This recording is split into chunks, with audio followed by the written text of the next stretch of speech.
Okay, so here we are in Ferradino's war from El Gran Capitan. What's happened so far? Not much. The Allied forces, Spanish and Neapolitan, have consolidated their hold on most of Calabria Ultra, moved into Calabria Chitra, and ended up suffering some ill-advised attrition, essentially. They moved in there too late in the year, and Aubigny has managed to hold them off, basically. He fell back a little bit. The attrition rules are very dangerous. The ability to take fortresses is not easy, even with, fairly larger forces. If you've got a real force, a decent sized force, say 8 strength points or so, against against a baronial single strength point, you can take it. But anything at lesser odds than that, it's kind of tough to do. You can set yourself up and try to starve them out, but Aubigny has enough force to hold out.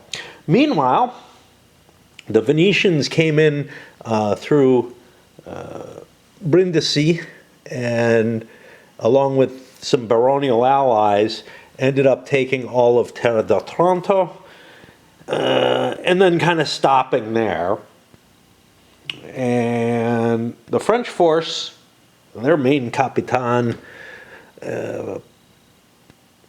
Grand Capitan, not Primo Capitan, Montpensier, has kind of cut through, capturing a number of baronial, held locations. So far, everything hasn't fallen to the French. In particular, Abruzzo Chitra has not fallen yet. But otherwise, most of the map up here is pro-French. Well, all of it. Other than that, well, and the papacy, but you can't invade them. In order for Ferradino to win, he has to take basically everything south of the line that I kind of more or less showed with my hand there. And in addition, take a few key locations up here. Now, to win a greater victory, he has to hold on to some of the stuff here or retake it. That's not going to happen. I am in grave doubt whether or not I can effectively take all of this to begin with the forces that are at hand. Reinforcements that the Allies, Spanish, Venetians, etc., papacy, get are fairly limited at this point. They get a Spaniard every yellow turn coming forward, a single Spanish infantry. They get baronial forces when they enter a new area, and that might swing their control of the area. I think they have to hit a city to do it. And it's really hard for me to remember what's going on. Yeah, you have to hit a town or a city in order to get it. And then they might get some baronial forces, and they'll get control, and they might get control of the area.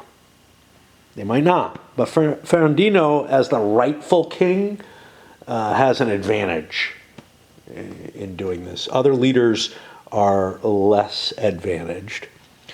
So there's that's helpful.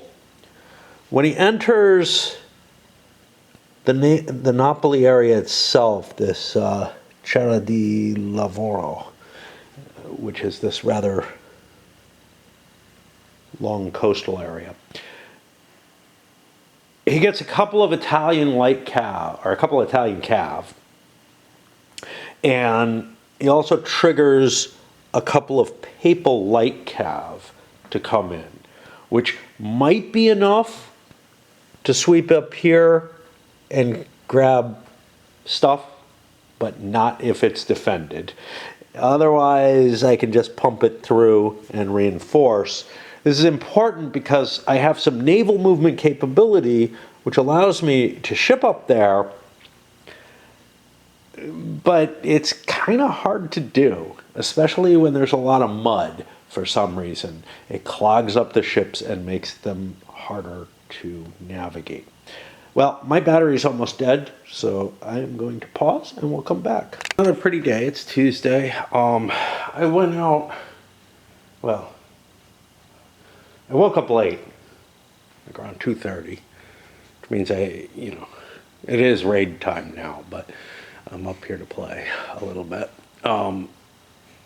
And my body aches so badly, but I convinced myself to go out to cut wood. And I got through, trying to, I don't know what it's called, noodling or something like that. Trying to basically split a log with a chainsaw, and not using force or anything, just cutting it sideways. And this was a nice big thick one, but not one of the biggest ones.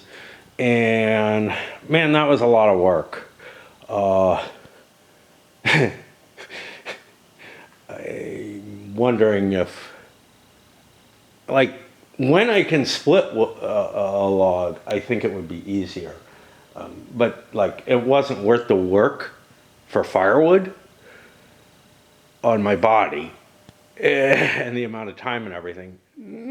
To say nothing of, like, the electricity on my chainsaw, and which I don't know what that actually matters, because but the way, because it's battery based and I plug it in, and I don't know if it's eating electricity all day to what extent, but also the oil that I use up and whatever on the chain. But yeah, just for physical effort, it was not worth for the wood. And I got a whole lot left. All right. So here we are in a new year. Yay. And this is a non-administrative phase or turn. Let's see what happens. Anything particularly exciting that I need to pay attention to? We didn't make the shipment over. I got to think about it. Let's check the weather. Although we had... we had rain, which doesn't affect that movement. And it looks like we have rain again. The main problem is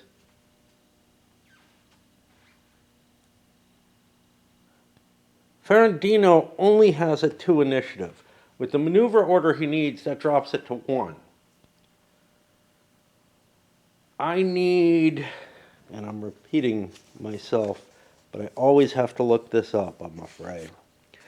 I need about 4 movement points to move the size force that I want to move to get up there. And 4 movement points means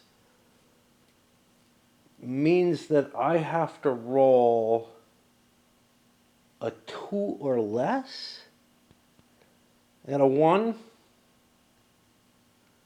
I can suffer a -1. So yeah, I need to roll a 2 or less to get a force that size over there. Obviously, that's not possible. I'm beginning to think about dispositioning a smaller force. So a force of size 3,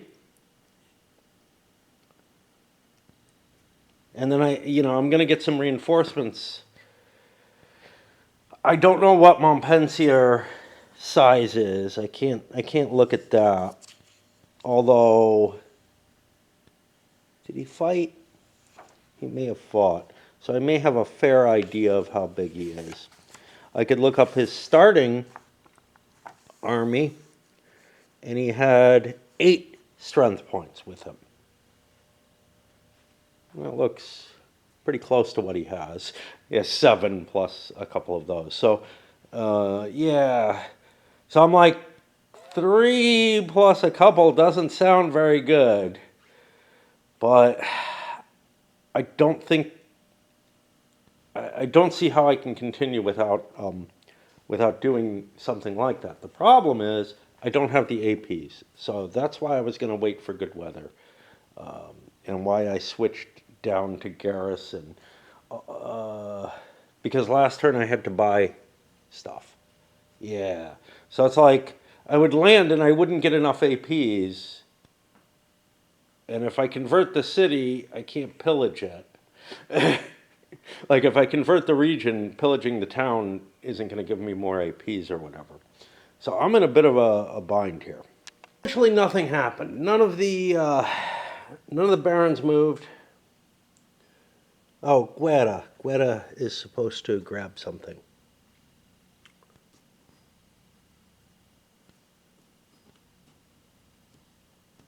I'll grab this one. Not sure why, but whatever. None of the barons did anything. The Alviano actually switched to a garrison order so he could drop into quarters. I'm out of quarters. I'm out of charge markers now. I'm using a road march as a quarters marker. Again, maybe you're not supposed to use these for the barons, but they kind of need, like, that's where I'm running into problems across the board, is with orders, with everything. If the barons actually have markers, like if you have to use markers for barons of any kind, they just eat up so much.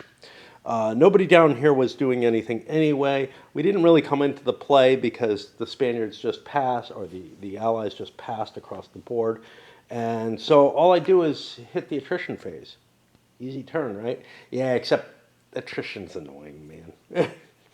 Because I got to go through everything. It's not bad during the campaign seasons, but when you get into this ugly weather. At checking, nobody was actually subject to it. Gonzaga, who has a large enough force, is sitting in clear terrain. Fernandino's force has gotten down below 10 now. And in quarters, I'm immune. So yeah, this was kind of a non-turn. We'll move into February, which is going to be more exciting. But despite my, oh, that was a quick turn, I feel the compulsion to stop, as always, and go play raid. And it will probably be nighttime before I'm back up here. Yeah, I don't know why I slept so late today. Weird.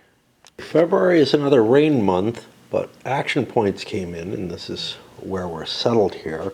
Ferradino is planning on splitting his force, leaving Cordoba behind, of course, and try to slip up again, because he took the papal point, and yeah, he's got enough to do stuff at least, maybe. And so after expenditures, it's out here.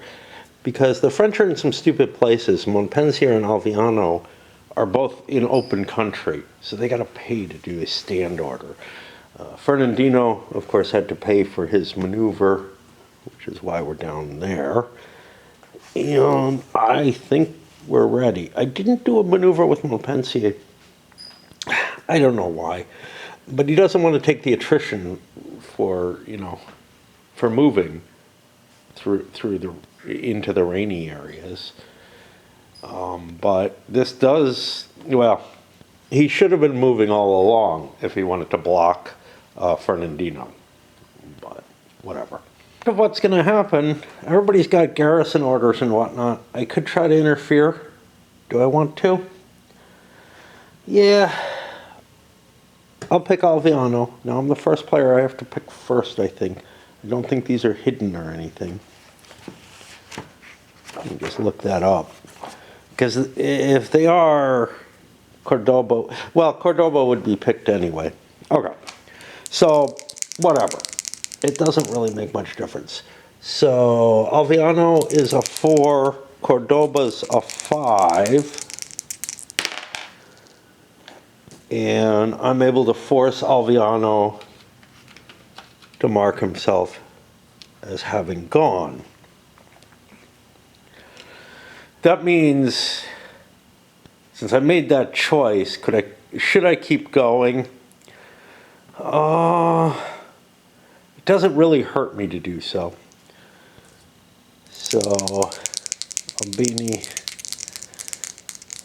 is only a 3.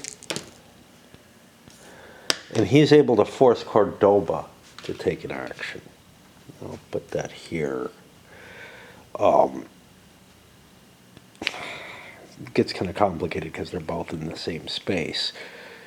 That means I've got to go to Gonzaga to try to provide some shielding for Ferradino. And Albigny's a 3. Albigny wins that, so Gonzaga has to mark his going. And now I'm forced to go with Ferradino. And that's going to be a 3 to a 1, which is the problem. Okay, 1 minus 4 is minus 3, which probably means I can't go. If I choose to go. But Albigny is at minus 3 as well. Is that right? Yeah.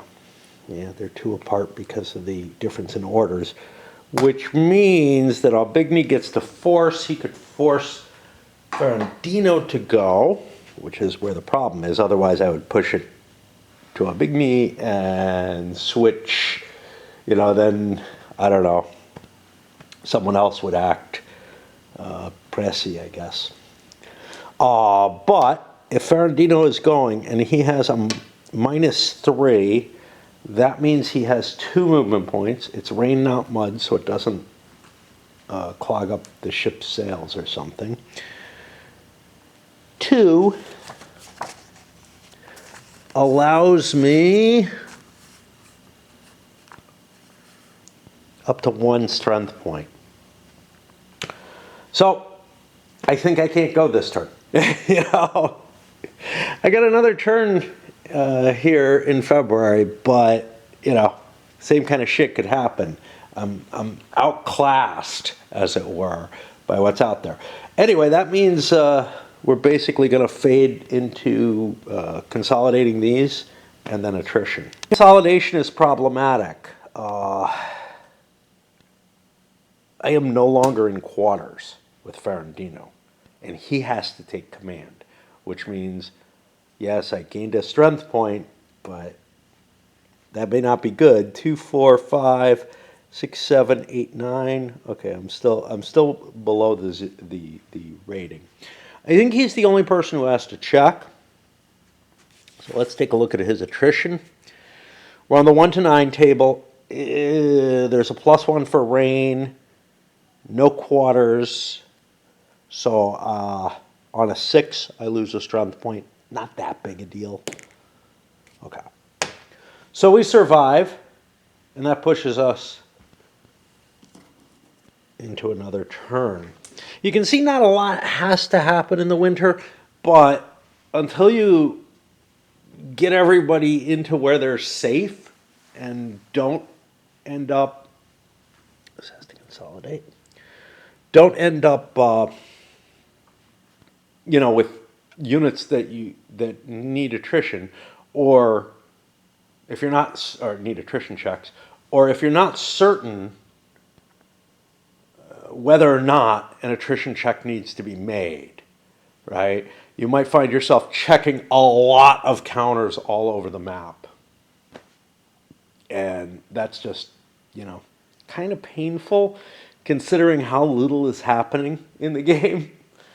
3 hours later, playing Raid. Still playing, it's playing itself now.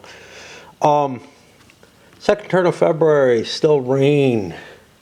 Situation exactly the same as last time. We're going to try to get Ferradino out of there. I didn't bother with the consolidation. I counted them as if they were for the attrition, whatever. Yeah, and nobody wants to spend points, but Cordoba is actually no longer in garrison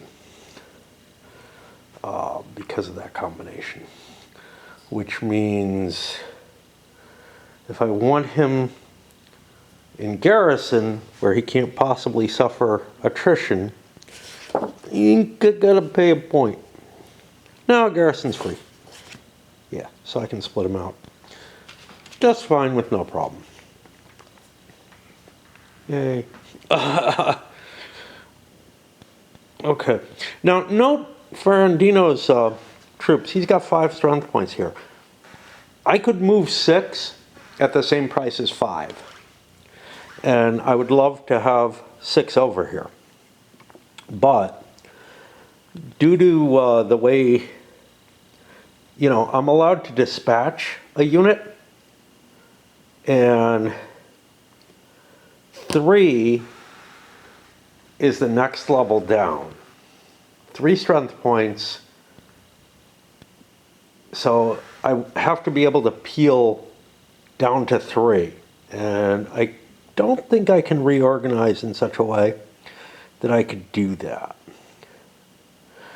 without putting things the way they are. Turn through the various initiative rolls using Cordoba to cover the best of the French, and we get down to a location, to a timing. All the Allied ones are done. The French have Montpensier and Guerra left, and well, the Allies have Ferradino left, which means he's at a -1, so he could end up with a bad thing. My hope is always to blow away all the French so I get a free roll on Ferradino. But it's hard to do, and I get a bad roll, and the French are going to force him to take that. He's a 1, that's -4. We don't go again, and again we collapse into attrition. March, and it's a mud turn. This is terrible.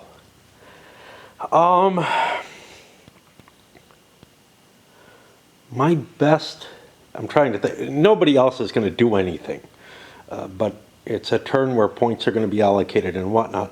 My best guess right now, and barons as well, we don't have a hell of a lot of points built up, is we're not going to try, but I'm beginning to think maybe I want to move Cordoba out of his hex. If he can get any movement at all, he can move into here. First of all, mud means I'm not going to have to roll attrition. So there's that. But I may have been being silly by keeping Cordoba in the same hex. He's going to get another strength point. Actually, that's the real reason here, which will put me up to a higher level if I have to roll attrition. So it's possible that Cordoba may want to move and build earthworks over here in order to prevent Ferradino from suffering from attrition when it does start happening again, if it happens again.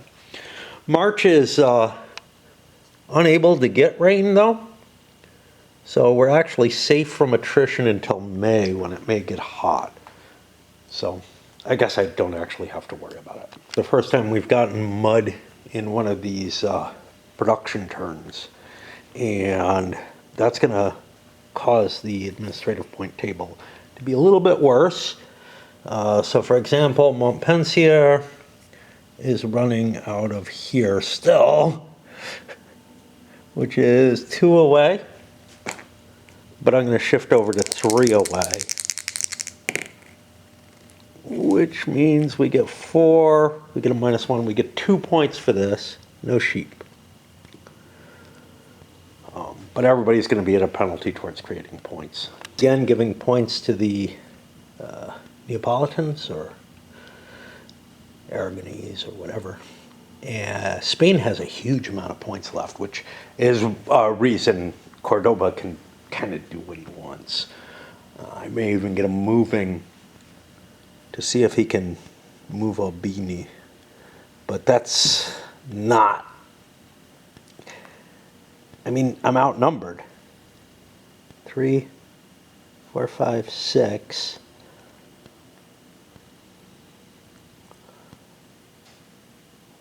I may just bring my Spaniard force back together.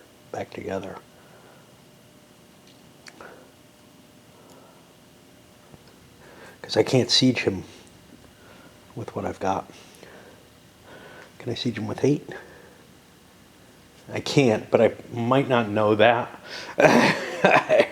Like, that's kind of hard to tell. And also, I will be closer. So I think what I'm going to do is I'm going to reformulate this unit. So this was 3. Sorry, I'm screwing things up.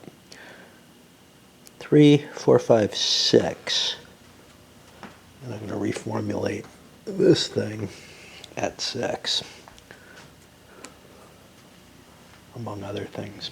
But I also get to, or must, issue orders to everybody. Got the big challenge here. Ferradino and Cordoba together might be able to take Albini. I don't think Cordoba alone can do it. He's just not going to have enough troops, right? I don't know. But on the other hand, if I don't make this C move soon, I may not get the option to do so. It gets me additional troops. I can always withdraw back. Possibly, I don't know. Or hope Gonzaga can conquer all of Bari, Basilicata, and Calabria. Chitra. But, you know, it just looks hopeless for the Allied cause at this point. I just do not see a way. Especially seeing as the only guaranteed reinforcements are French ones coming in.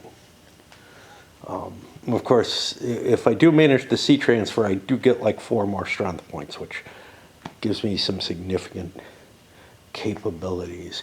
If I devote this way and ignore the strategic victory, I think that's wiser. Because I don't see a way to get the strategic out of any of this. And honestly, this hasn't fallen yet. I don't know what that matters. It's not enough, but at least, I don't know. I don't know how to read those victory conditions because they have and ors where it should be one or the other. You know, it has to be. I guess we can put it to a close to strategic, but it's 2 in 1 province, which isn't good enough. It would have to be 1 in each if they were ors. Yeah, I think I have to make the C move. Out of activation markers, I could do the little trick I did before, but things are sort of messier right now. Like up here, they're mostly covered, but not this guy. It's just things are, yeah, more fluid than I wanted them to be. So I'm starting to use battle markers for them, which there aren't very many of. I can use the defeat markers or whatever instead. That's probably wiser. To show me the red, which is you know, is a color that like I'm not seeing a lot of anywhere. But the French, with their huge quantity of barons, in fact, all the barons are out at this point, have been able to outlast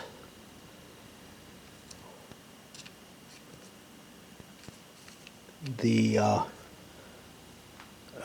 Allied barons, which means the Allies are going to have to actually move one of their committed to move ones. I don't think it's a big deal. In fact, they only have 1, so it's actually really not a big deal. I think we got the reflection of what movement there is. We need that one. A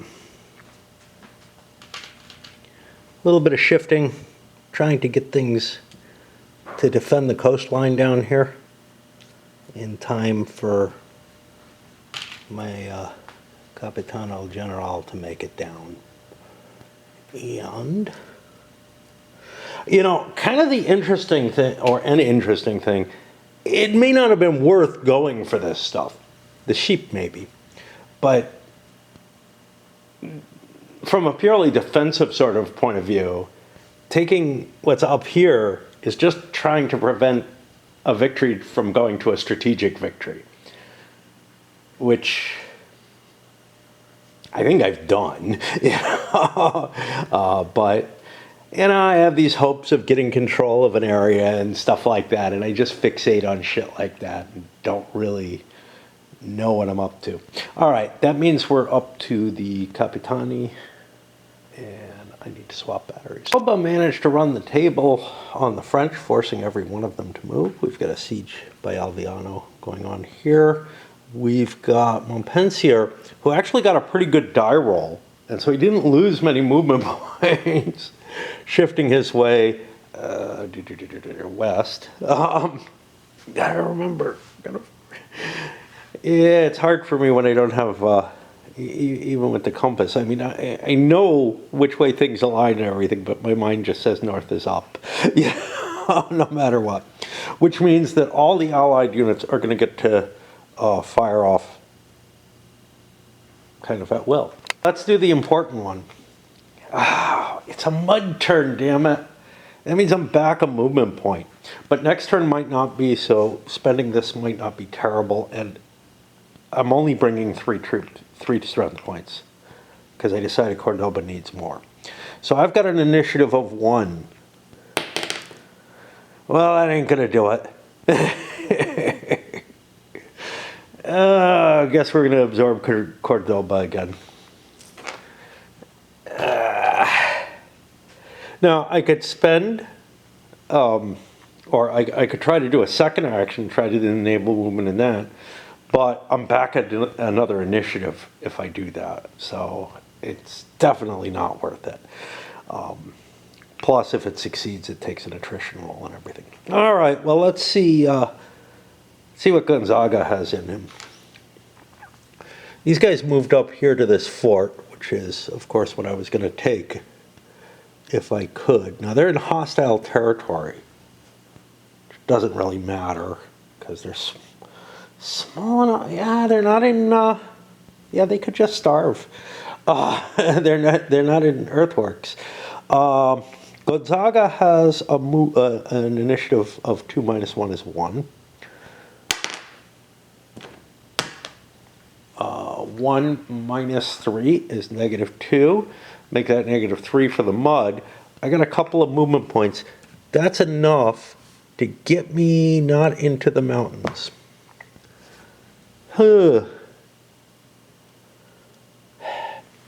This space is less important to me.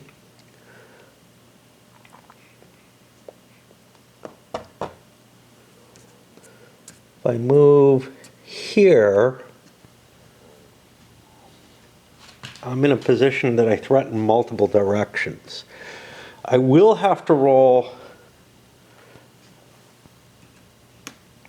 I'd have to roll for attrition though, and Gonzaga is 8, 9, 10, 11, which is not a number I want to be rolling against. Yuck, yuck, yuck, yuck, yuck. I guess I just pass with him as well, which means another turn where almost nothing happens. We do have a battle coming up. Into that battle as Alviano puts these guys under siege, making them roll a potentially, yes, a very bad attrition roll because there's no way that they are in supply. They do not have a line of communication going anywhere. Right then, I got rid of some of these quarters markers too quickly. I can't afford to do that. He needs earthworks for his quarters. Actually, he doesn't need quarters, does he? He does not need them. Okay. Because they're sitting in opposed territory as well. I want to leave them with under quarters because of that. Ferradino and Cordoba are fine where they are because it's not raining. And this guy survived his. Alviano took his through the attrition table, pillaged it, didn't get anything from the pillage results, That should be the end of the turn, putting me to March 2nd. And I've done, I have to do some more raid. I've been letting it play by itself. Damn game eats up everything. And, you know, when I'm not playing that, I find other crap to do online. So it's just like crazy. I'm looking at this maneuver table. So they made a lot of counters, like these defeated counters and charges and whatnot. They don't need as many of these, I think, as there are. Disruptions, I don't know. With them in road marches, I'm not seeing a lot of it happening. But I probably should be road marching with Montpensier. I don't remember the rule, so I forget to do it. But I also don't know exactly what it does. I think it doubles my movement or something. Probably should look that up. Maybe I'll remember if I look it up. I don't know where the fuck I'd find it though. It should be under March now, I would think. Okay. Movement is 13. Yeah, this is how we make the videos so long. Road march doubles the movement allowance on roads. I would have had to spend a movement point to do it. I don't know how many movement points I had. It wasn't a hell of a lot. So, yeah, I don't know. Because of the mud reducing my movement already by 1, I may have gotten further by not road marching. But given how far I want to go, I probably should be using some of those counters. But yeah, some of the counters feel like there's too many. And obviously, some of them there's just too few. You know, I don't mind that I have to clear these all up between the baronial and the Capitani movement. And there sure are plenty for Capitani. There just aren't enough for the baronials throughout. And I'm thinking, you know, if there was like a defeated box, you put units in here. I'm not sure it really matters. I guess they can still be attacked while they're defeated, so it matters where they are in the battlefield. Whether they're in, see, it wouldn't matter here. Yeah, I'm not sure. There's certainly room here to have defeated space, and there's already a space for demoralized. I'm not sure what that defeated counter does. Like, if there's a space that you put your demoralized units in, this doesn't make a lot of sense, but it may make sense for here. But again, okay, look, there's, you know, not really room in the graphics, but you could push pieces out of the graphics, or you could make these hexes a little smaller. There's probably more room than you would possibly need for any kind of conflict. You really only have a couple of counters on there at any one time, because the most you can have in terms of forces in one space is 3. So those don't have to be that big. So a little bit more space to make a place to put the defeated units would make sense. Now, you know, what would you do with them? I don't know. We got a lot of these that I'm just like, cavalry halved. Well, we got that here already. I guess those are just places to put those counters as reminders because of the terrain or weather or any other effects like that. But it is kind of weird. All right, I'll be back at some point. Turn of March, and it's still mud. I think the job of the Allies is hard enough, and they're kind of getting some really lousy luck here as well. However, I also think that, you know, my own incompetence is probably playing into it. I think they have the harder job to do, and my kind of blundering around isn't doing them justice. Having learned last turn who had sort of the advantage of the barons and what the actual situation was, how limited it was, I just moved the Allied Baron first, and then moved the French ones where I could. Still not using road movement. It's mud. It doesn't really help me, although, again, it would over the long term. And let's see, we've got Alviano has switched to a maneuver order in order to move more cheaply. That actually is going to cost me a 1. There's no... See, here, an attack order by the Gran Capitano costs me... Let me take that off. Cost me 4, or it cost me 3. The maneuver cost me 0, switching to maneuver with the Gran Capitano. But that's not the case with the minor Capitano. I just don't want to be prevented from going into an attack order if I get good movement with him. And I think it's worth a command point for that. Although, I'm down to 0 at this point with the French. What I forgot to do, I forgot to make an attrition check after... So attrition happens after everything else. I forgot to make an attrition check for Alviano. Yeah, some possibility that that would do it. So he lost a strength point, so there goes his dude. Oops. Maybe I shouldn't have sent this guy down this way. Okay, so in terms of activations, I again went with Cordoba trying to use wizardry or whatever to affect movement elsewhere. Really trying to hurry Ferradino along. Okay.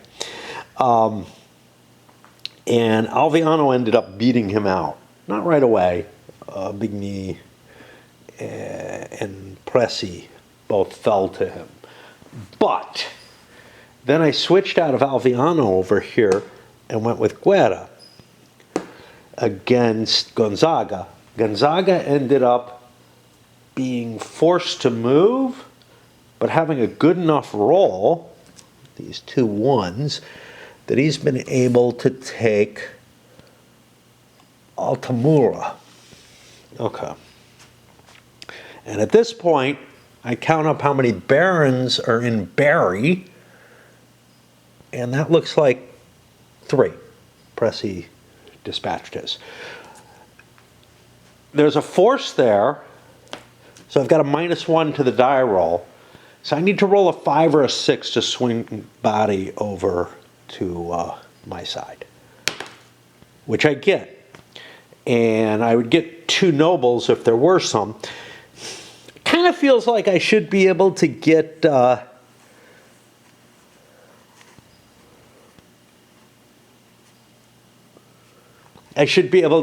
get these guys to switch sides or something. I don't know why. It just feels appropriate to the period that troops that are, you know, in the field for one side would swing over to the other. It'd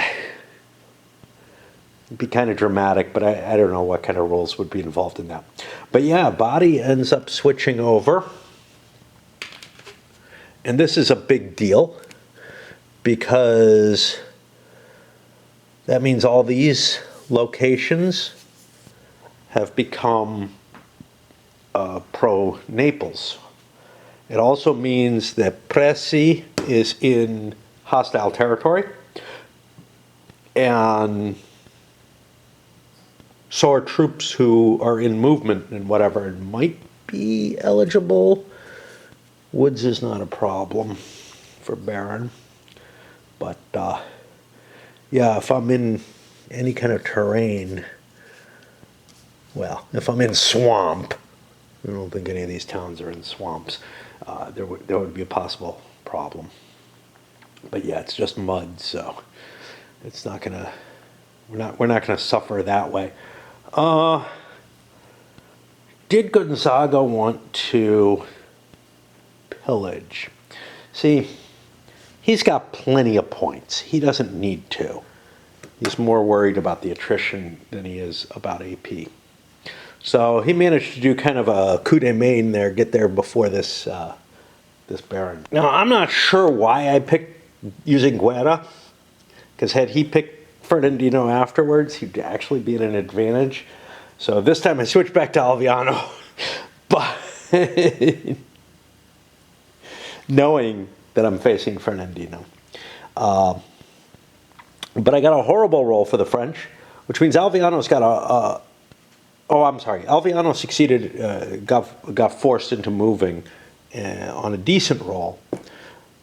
Guerra just rolled a horrible roll here, and Ferradino got a perfect roll, which means he's going to elect to go at 4 movement points, which is more than enough to carry this force. He could actually carry a force up to size 6, but he didn't allocate that anymore. So, where do we go? Well, there's 4 nobles in here. There's 2 in here. The nice thing about this one is it could give me something. But I would have to roll a 3 or higher. Lazio is not part of Naples. And there's also, I mean, I could be back here at Gaeta, but I think I'm going to land here in, oh, Chitra's no good either. It's big. I thought it was just this little area here. Oh, look, I found Ebola. Something between Ebola and E. coli.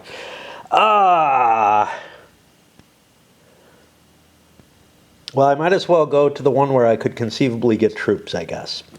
So we'll land up here. That's also closer to the papal forces. And now I need a 3 or better, right? No, I think I need a 4. No, there's no enemy troops there. I need a 3 or better. I get it, which means I get an additional troop. I'll take that here, I guess. We'll think about it. And then I trigger reinforcement situations, right? Which are, I have not occupied Naples, so I don't get the papal troops yet. But I've landed in Terra del Lavoro, so I get Colonna with two heavy Italian cavalry. In with Ferradino. I moved Ferradino over here because he's on this side of the board now, and added a subordinate with the 2 heavy cav. That brings my, I'm allowed to have 5 units, 1, 2, 3, 4. So I'm fine with that. I could even add the papal commander as needed. He's a good commander, but you know, not a lot of troops with him. And that leaves me with only Guerra left to roll, who has a 1 initiative. No, he has a 2 initiative. Okay. I mean, don't even have to roll him. I mean, he has a garrison order. The best he can do is build earthworks. So now I look for attritions. Oh, also, Terra del Lavoro is now pro-Naples. Now the chain, so here's where this barons sort of switch sides, is due to the attrition effects, because they can disappear due to them, which is kind of nifty. And not a single attrition event happened, so we slide into April. And now we're in an interesting position at this point, where Ferradino's up here and can try to contest things. And if I look at, like, you know, the series of places I have to own, it looks like I can get them all under control, maybe, right? The Gran Commander here is, or Capitan, is not really close to be able to contest things. I got nice highways through clear terrain, not that that really matters. Getting me movement, we might see a clash, whatever. The problem is, it's not sufficient to simply have the areas under my control. In fact, if I looked at the under the control, what are my victory conditions here? I need Gaeta, Napoli, and Salerno. I got Gaeta. I need to get this. Okay. There are no French-controlled forces, including barons, in, and this is across the south. And that's what's going to be hard for me to do, is clearing Calabria, Citra, and Terra di Bari of forces. And Basilicata, or whatever is in there too. Yeah, Basilicata. I don't actually care. Oh, I do care about Calabria Ultra. Yeah. Actually, Body I don't have to completely clear, but I have to get Presi out of this area. And I just don't see how I'm going to be able to do all these things in the time involved.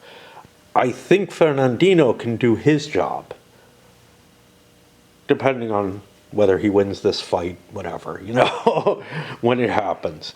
But I don't think that Cordoba and Gonzaga can do their job in the south at all.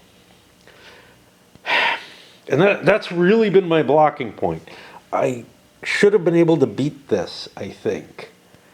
And that's where I feel like I screwed something up and didn't do as well as I could have. Because I went into a siege and had to withdraw from it. But I'm really not sure I could have taken the siege. And as soon as when I withdrew, I lost my artillery, which made it really, really hard. Right, as we enter April, the weather turns fair. It is a point turn. And, we got a new situation to deal with, right? As well as Cordoba seeing if he can do anything about Aubigny. Gonzaga, he thinks he could handle Presi. And once I get those major forces out of the way, like if that's possible, then getting the victory is not out of reach. It just becomes a matter of how much time. One key issue here, as I start to work through the administrative points, the Neapolitan Aragonese forces have to move their supply source up to here. That's going to slow things down. I'm not going to get any AP this turn. And Ferradino is not doing very well. I can still steal, I think, the papal point. All right, this is where the points are sitting. 14 for Cordoba. I did steal that papal point. And I noted that I forgot something. I still have engineers. That allows me to do siege engineering stuff anyway, which counts as a couple of guns for artillery fire. So I can actually do something with Cordoba. I might be able to take this.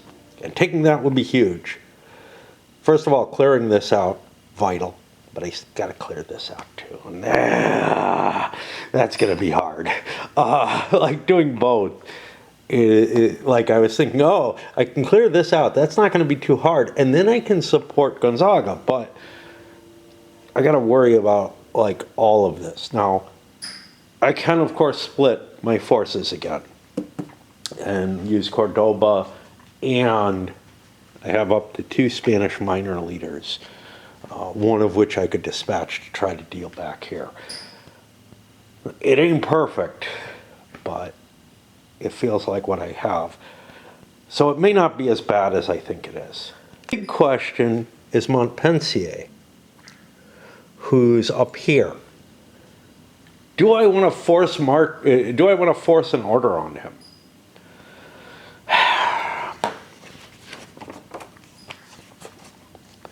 That's a big deal, because if I can't even do a maneuver. And I'd have to spend 1 for a stand, or I'm not in a location where I can garrison even. Ugh. Yeah. Don't want to get yourself in this position. Okay, so where are force orders? Army organization and orders. It's got to be here.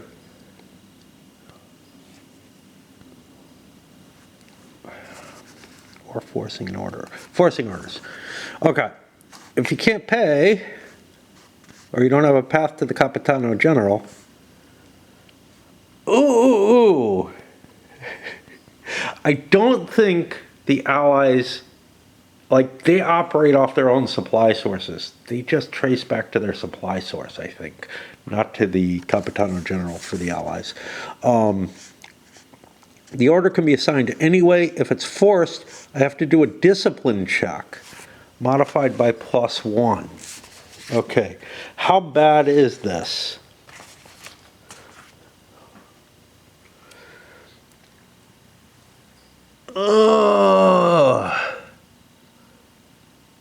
We've got some sensitive, some reliable, and whatever the hell these are, which I think are normals. Yeah, they would be having to check. I'd be at +1. The sensitive probably is going to be fucked up by this. And here's the thing, if I'm in movement orders, I can't recover. The normal looks likely to pass. I'm going to try to force an order because I think I need to get down there. And this will be a movement order. I don't want to expend my attack yet, even though, you know, if I do the attack, see, if I do the attack order, I can always downgrade it for free. So that might be the wiser move. Yeah, let's do the attack order. What the hell? I make a single die roll at +1. What do we get? We get a 5. The sensitive guys are demoralized. They don't count, and I can't use them for anything. The normal take an F. If it has more than 2 SPs, it loses 1. Otherwise, treat it as a demoralization. I think these guys disappear on a demoralization.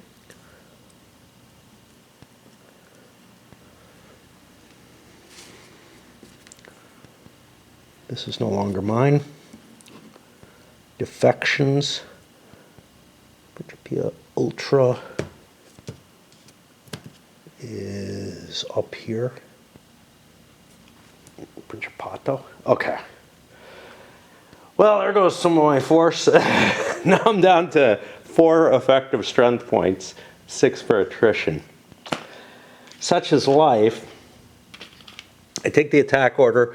I probably will be dissolving that attack order next month and moving to a maneuver order. But if I really need the attack, at least I paid for it this time.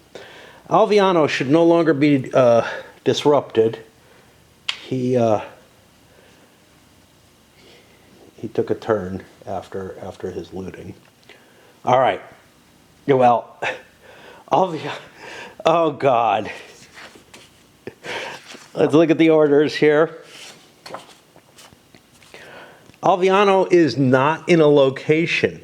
He too will have to force orders no matter what. So, I mean, this was the thing. I could have paid my 1 point for Montpensier to go. Okay, what does Alviano have? He has a bunch of sensitive troops. Uh-oh. He could just disappear here. Yeah, well, it doesn't make a difference. I want to maneuver. Why not? Or attack. I want to attack for the same reason I did the other. All right. We roll a 5. Everybody's demoralized. Now, I don't know if I can actually have an attack order while my entire army is demoralized. I think I do, because it takes away my opportunity to recover at this point. But maneuver would do that as well. Guerra. Yeah, Guerra can go into garrison. That's no problem for him. And Aubigny and Pressy can remain in garrison without a problem. So I saved my big point at the cost of many of my troops. Yeah. I think F's would actually be worse. It's at least 2, right? Wait. No. That's F's. Yeah, no, it's more than 2. Okay. Otherwise, they just demoralize, which is not, I think is not as bad, but only because I have so few troops, right? All right, let me think about the allies. I reorganized Colonna as an unemployed leader, putting everything under Ferradino. That gives me advantages if I want to release him. There's not much I can do with him right now. Maybe he can go by sea and like be of some value to Cordoba. I don't know. I'm not sure he can't. He has 9 movement points, no strength points. I think he can take a boat down there. And also, I gave him attack orders, expensive. That ate up the rest of his points. I can always drop down to maneuver to try to maintain my attack capability, but yeah. I gave Cordoba and Gonzaga attack orders as well. They're in positions where they're almost certainly going to attack. In fact, I think everybody is. I got to think about the barons. I didn't consider them. Things may change. So, battery is almost dead. Must not have charged. A swarming of baronial forces coming down into here to get in Ferradino's way. And I fled back to here. It's kind of a questionable choice. Like, sitting here, I provide some blocking capability, but this stuff's all 1 movement point, so I only really save the army a single. I only save Pressy here if he couldn't reach with that extra movement point. So since I don't know which way that's going, there. Got out of quarters in a lot of places, including places where I could end up suffering attrition, but, you know, you get put under siege in quarters, I might get stormed, and it would be bad, because what happens when you're under quarters? Your quality goes down by 1, I think, which I probably can't afford here. I don't know. I got all my Swiss there. They're pretty good. Yeah, they're going to be tough to crack. Might have to see what happens with that. And that's going to get me to the Capitano movement, and I got to do crap with my batteries. And of course that thing's being an asshole. So Cordoba won in comparisons against Aubigny and Pressy, forcing them to stand where they are, which is all they're doing anyway. But he then lost to Alviano, and lost with a bad die roll. I should have taken one of the good die rolls and just moved. Except that Cordoba is providing cover for Ferradino and for Gonzaga. Now it's being happy again. Which is the problem. I can't really take advantage of Cordoba's initiative rating because I need him to do magic to make people on other areas of Italy do better. Put in this hard position. I took Gonzaga, up against Alviano with the thought of, well, I can blow Alviano out of the way. Yeah, but I got a great roll. So I can do that. I can get Alviano out of the way, and then I'm facing equal quality with Montpensier or Guerra. Actually, Guerra is a little better. Or I can choose to take this advantage with Gonzaga, move him. So Gonzaga right now would be getting his full 5 movement points, which would allow me to go 1, 2, 3 to here. And if it's a field battle, I'm facing a split force. I think, I'm not sure if only one force is allowed to be inside the fortress. If that's the case, I think I want to take this for the advantage of being able to schwack what's outside of there at almost no cost. I've been able to find the answer to that, but I did find something I misread.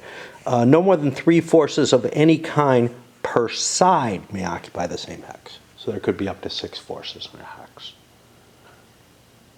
which does allow for more of the complexity that you kind of see in the skirmish, in the skirmish situation. But when I look under the fortresses, kind of, it's a limited number of strength points is doubled when a force defends inside a fortress hex.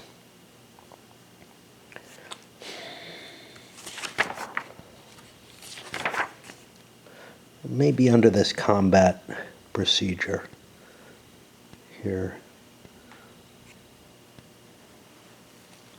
as to who can be inside. Fortress effects. A fortress allows a limited number of SPs to defend their strength when defending inside.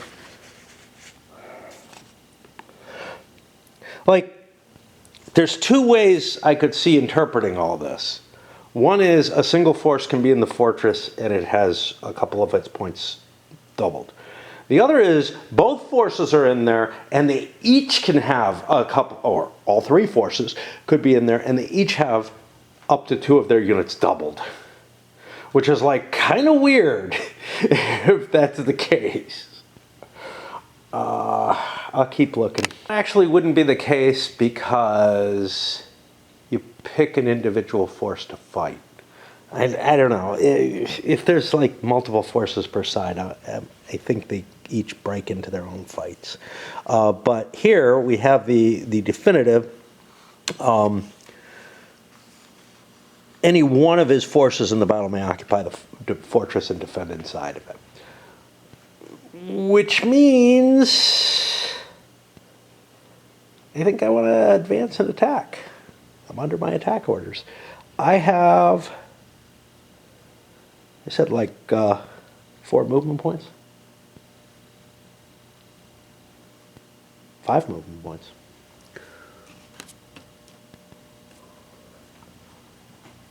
Put that there. And that's going to be a battle. Next roll, both sides got a perfect roll. That means, Alviano can force Ferradino to go, but it's not a good idea. There's a better chance that he gets, this is the best roll he can possibly get, so I don't particularly want to do that. So I'll take my Alviano move. It was a good enough move. He was able to also engage in a battle. Oh, fuck. 1, 2, 3, 4, 5, 6, 7. Not quite. Not quite. I was thinking, wait a minute. I'm not sure I really actually want to be in that hex because I don't have the movement points for earthworks. But I forgot about the bridge cost. Yeah. I am a half movement point short of moving in and probably wouldn't want to anyhow. What does that leave me with? Well, Montpensier is still available. Guerra is still available. Okay. Ferradino won the roll, but it's not a good enough roll to get me down to Naples. And I don't really care about taking these out. They're really a distraction. I care about Gaeta, Napoli, and Salerno. Those are the 3 I need to get. That's his job. He does not need to get distracted out here. So, since that's the case, I'm going to force Guerra to go, and Guerra wasn't going anywhere. He was, for some reason, in quarters. Oh, I didn't have enough point. I didn't want to do a, a quality check and lose his baronials. Okay, fair enough. Which I think means Ferradino is the only one left. See if he can roll better than the 3. Nah, that sucks. So he's minus 3 movement points. It's good weather, right? Yeah.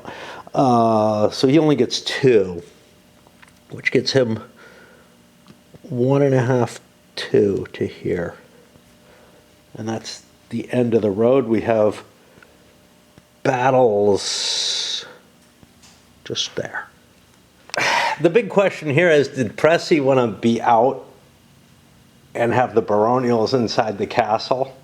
Or does he want to sit in the castle and defend it? And I chose the latter. Gonzaga did not have enough movement points to build earthworks. So he's going to do a skirmish against, and this is the first field battle we've seen, against the baronials. There's nothing special here. This is normal clear terrain with no effects on anything. What does that mean? Let's look at Gonzaga. He has cavalry. He has tons of cavalry. Yeah, that's not going to go well. Actually, I don't know. I think charges only matter on major battles anyway. Okay. So we designate the attacking force. Yeah, that's Gonzaga. The defender. Now, wait a minute. I might be able to force the baronials to attack me. The HIF, highest initiative, is the force whose primo capitano has the highest printed initiative. They both have 2s.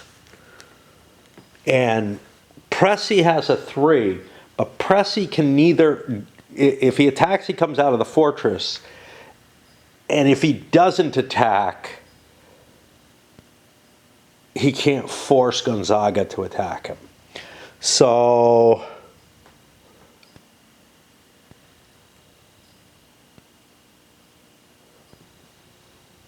yeah, okay.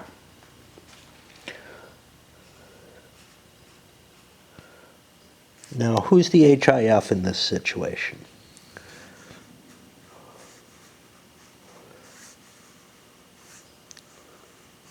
We roll a die. Who gets the advantage? Odd, we give it to Gonzaga.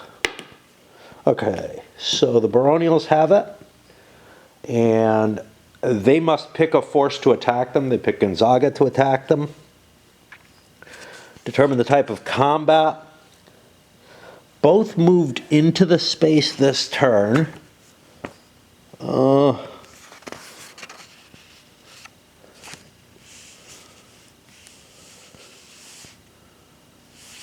So this is going to be an encounter attack, which means they'd be randomized.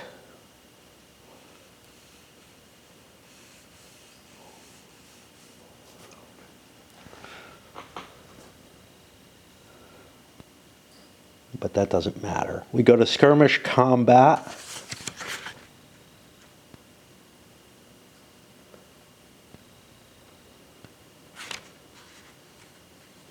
They do not have to retreat before combat and don't have an option. Okay. We execute an attack using the assault table. Okay. So Gonzaga has a shit ton of forces. He has a quality of 2 with 8, 9, 10, 11 to a quality 1 with 1. That can't be good.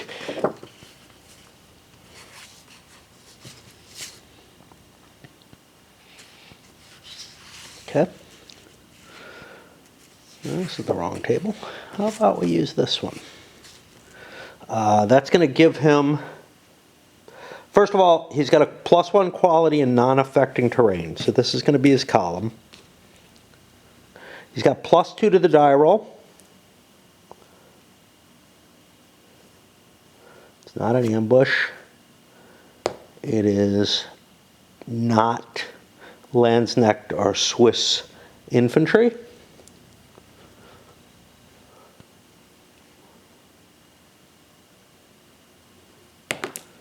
I roll an 8. That is going to wipe them out.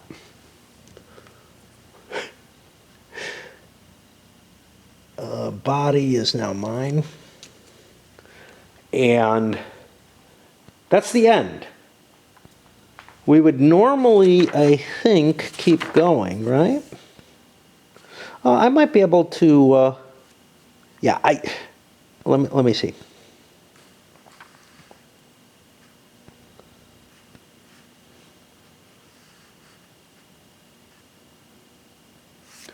Yeah, see, the problem is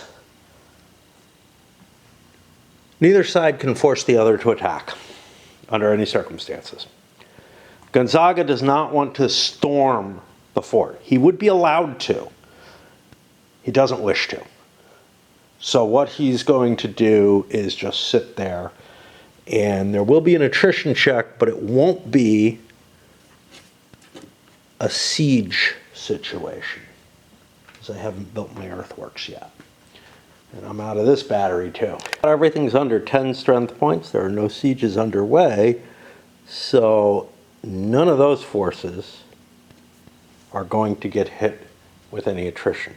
The only exception is Gonzaga with 8, 9, 10, 11 strength points in a contested hex. Is that a plus? No. It might have been if I left that other unit there.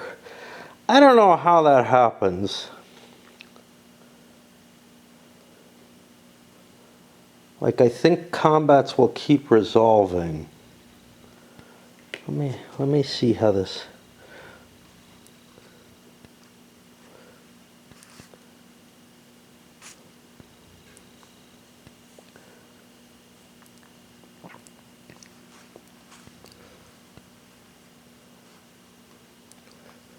No, there's one attack and one counterattack, and that's it. They repeat the process and move to another contested hex, not keep going. So I couldn't have actually hit the fortress. Right? Okay. So he's got the one shot, and on a 5 or a 6, he loses a strength point, which he doesn't. He's not in good shape. A siege will not cut the line of communication. I would have to bring baronials up and start cutting it. So I'm probably not going to be able to deal with Bressy very well here. Well, there goes all my hopes of the Allies being able to have a shot at winning. All right. So that's going to move this forward. We're also getting really close to the French getting a bunch of reinforcements. What do they get and where and how? It's going to be in scenario rules.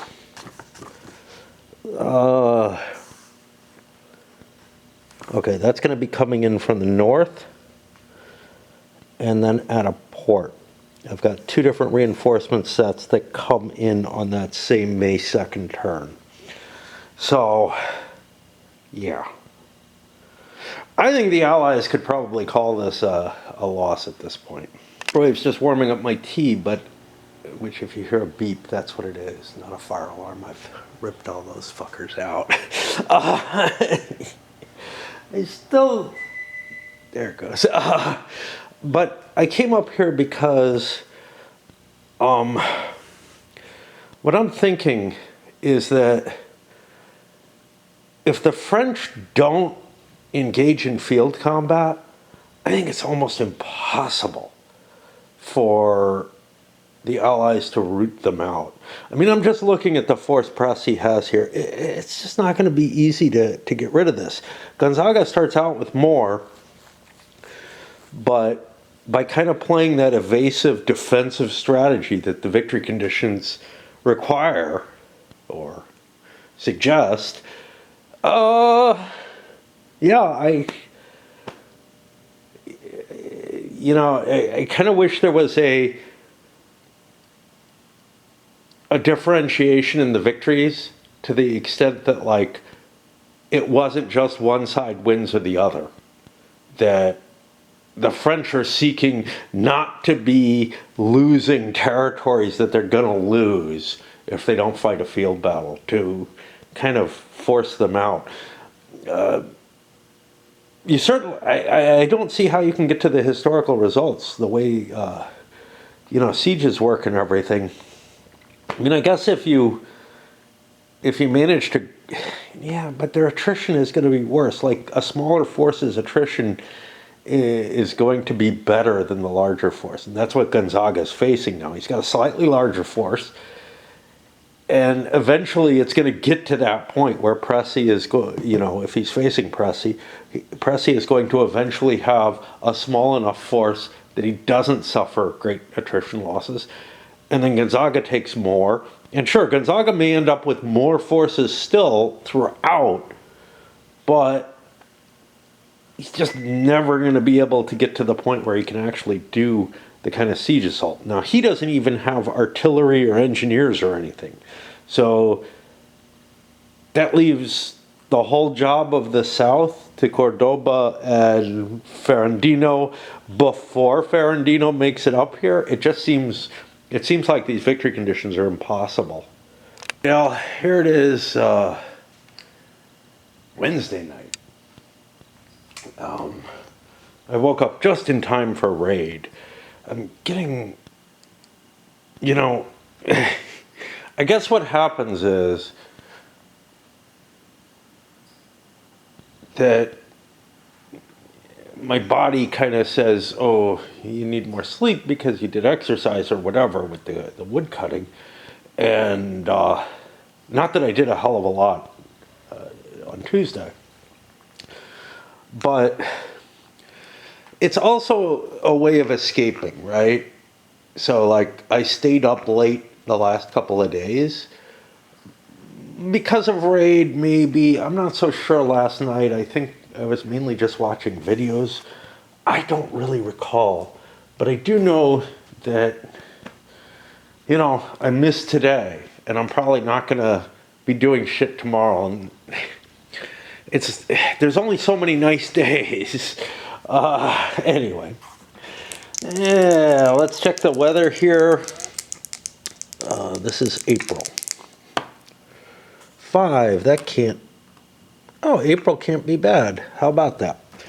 And I'm a little lost as to where I am. I came up here and I was a little confused because the battery on the camera, which was charging, was still apparently charging, which is really weird given the amount of time that I've been away. All right. And I'm sure that's all very interesting to you. But, what can I say? I chatter. We don't have a hell of a lot of action points available, so people are unlikely to change orders in a way that's going to cost them anything. But let us see what they end up doing. And Montpensier has got an attack order? Oh, he had to force his order, that's why. Yeah, not much I can do about that. Okay. He's got some demoralized troops, which I have to do a recovery, which I don't think actually costs movement points, but you have to be in garrison or stand to do it. So we've got a lot of attack orders out there, actually. Weird. This changed everything. Not that I didn't use Kelowna for anything. I was intending to ship him back. Would it be free for 0?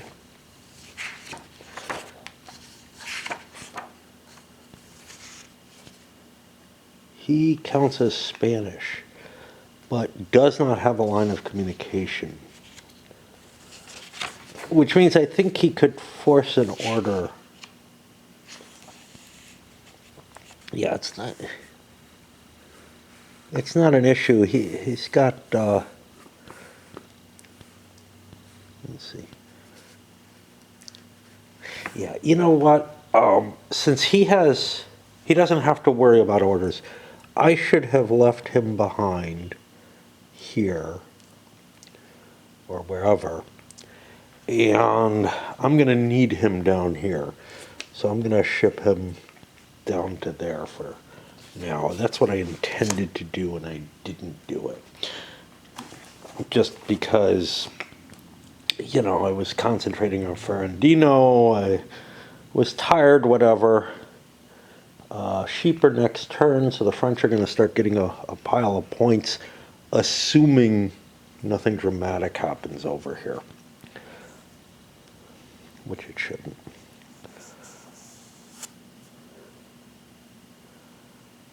Okay, yeah, basically, oh, my supply source actually moves. So now I am officially in supply and will not need to force to move. A few baronial orders for a defensive situation. I'm worried about Riggio. That's the only thing. That's why he's still sitting here. Oh well. I changed a few of the orders up there. Do I need to do anything down here in Otranto? I didn't really worry. I worried about the French orders, but I didn't really worry about the Allied ones. How is Gonzaga? He's full up, but that thing is almost done. I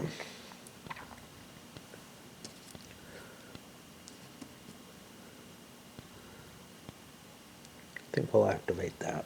All right. Not really sure if there's some sort of covering rules that allow you to withdraw from a hex without suffering pursuit, which might be something Gonzaga would be considering, especially if I had a baronial with me or something, to try to cut one of these roads, because line of communication is a big deal. And the French have a line of communication going this way and going this way. No, they don't. Body is controlled by, and we didn't get any troops? That seems odd. Maybe I lost it to attrition or something. Yeah. So body is currently controlled, but if this fort gets taken by this unit, body will not, well,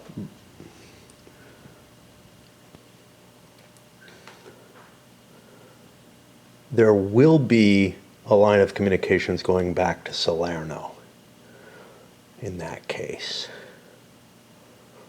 which means a lot comes down to his movement. Anyway, what I was trying to say is I might want to dispatch someone to go deal with that. In fact, I might want to anyway, because I have this and I could create a minor, but he gets an opportunity to move before I get to do anything of that sort.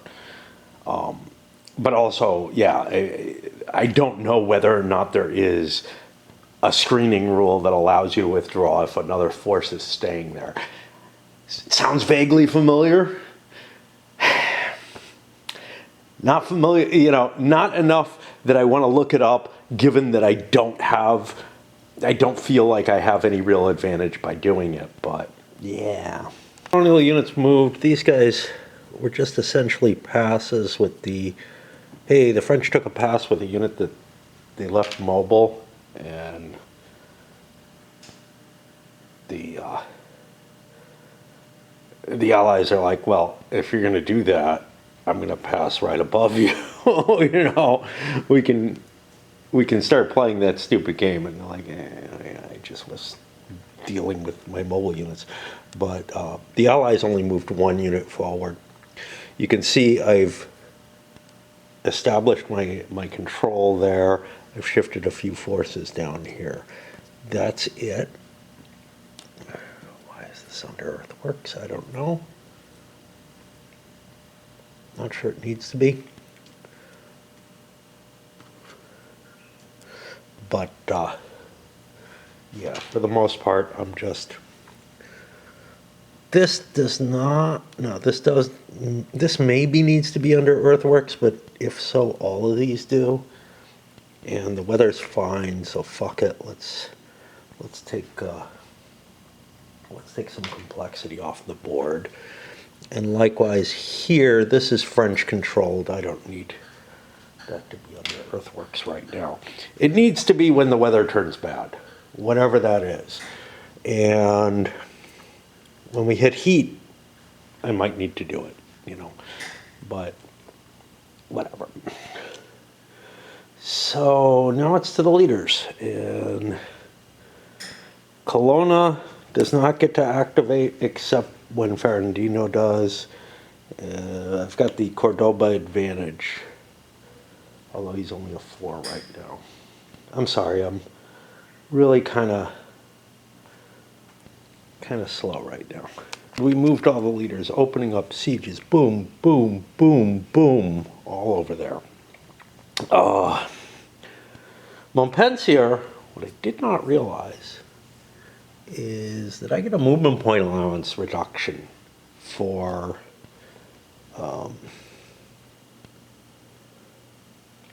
being disordered, or not disordered, demoralized. He was only able to move it 1 hex, basically. Normally you would get a couple of movement points off, you know, infantry moves 5, right? And that didn't happen. Yeah, he has a movement of 5 because he picked up an ass wipe. I think I cheated over here. I see a Calabria Ultra in there. It should have been a Citra, and there wouldn't have been any Citra, which would have made it open to reconquer that province. I'm leaving things as they are. I'm not going to worry about it. But with all the barons already aligned, because of the amount of time it took the Allies to get up there, there was something of a problem. So I got 4 battles to resolve. All of them are going to be sieges. The only one that well, maybe they're not. Maybe they're not. So, some might be storming. Because I'm thinking there's just a baron here, there's just a baron here. This one is going to just be an attrition siege, which will not go terribly well for Gonzaga, but I don't know what else to do. And this one I have siege engineers, so I can try to use artillery, essentially, that isn't there, undermining the walls and whatnot. I didn't realize with Alviano, his forces were all disordered, demoralized. So he couldn't actually go in. And that is going to change what I do, I think. Now, it'll cost me 1 activation point to put him on stand orders instead of staying in attack orders, but that does me a lot of good in terms of progressing, and that means he's going to recover this turn instead of doing anything. The biggie there is this allows me to declare an attack next turn and get in there. Otherwise, I'd be sitting there waiting to make my stand orders, which is, oh, change to stand cost 0. Never mind. It's weird because stand costs 1, but yeah. I guess, I don't know. Anyway.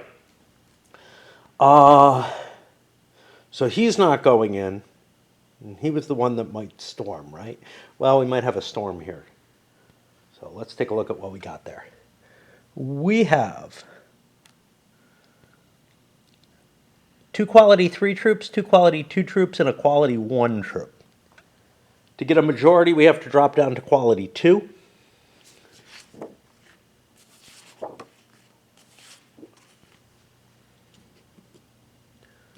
Nothing too exciting about the terrain other than the city.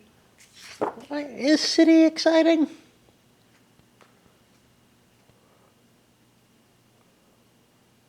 Fortified city is affecting terrain.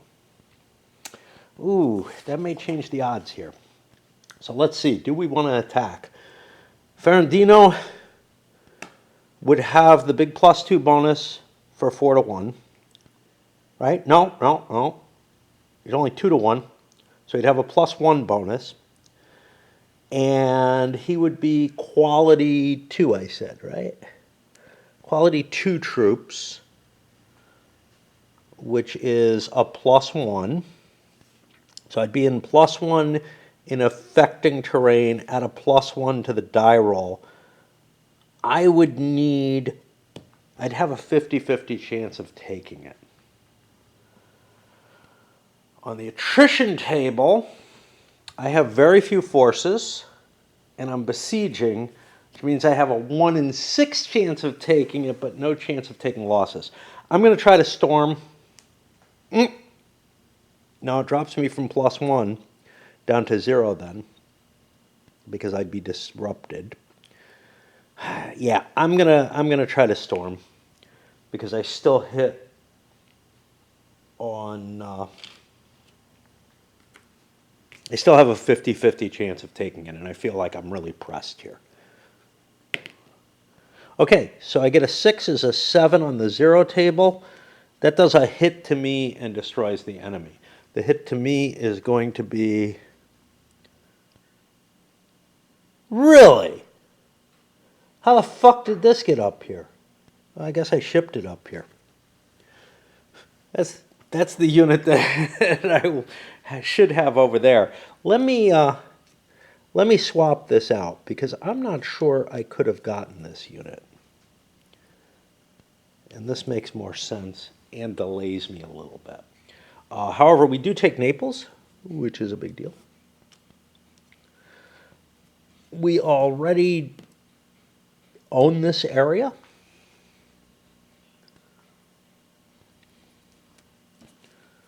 Which means we can regain that unit. And that's that. I'm not bothering with this. Feels awfully cumbersome. What about the siege artillery thing? Well, let's look up the special on engineers.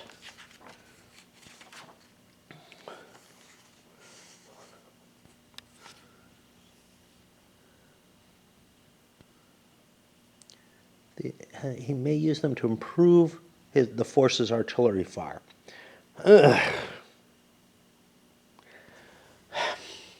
So my engineers are completely useless if they don't create artillery, essentially, for the fire. I'm going to say that they do. It's not absolutely clear. Like, it says it improves the force's artillery fire, but reason says, yeah, but you should be able to... Like, I don't know if it's just digging better gun galleries to face the enemy, or if it includes things like undermining the walls. If it includes undermining the walls and shit like that, they should be able to do it.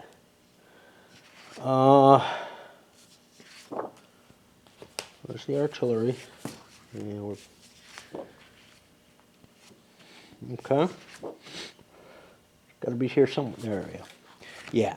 So first thing I do is I roll a die, and on a 5 or a 6, I get 2 SPs for artillery fire. On a 1, I lose my field engineers. Ah, there they go.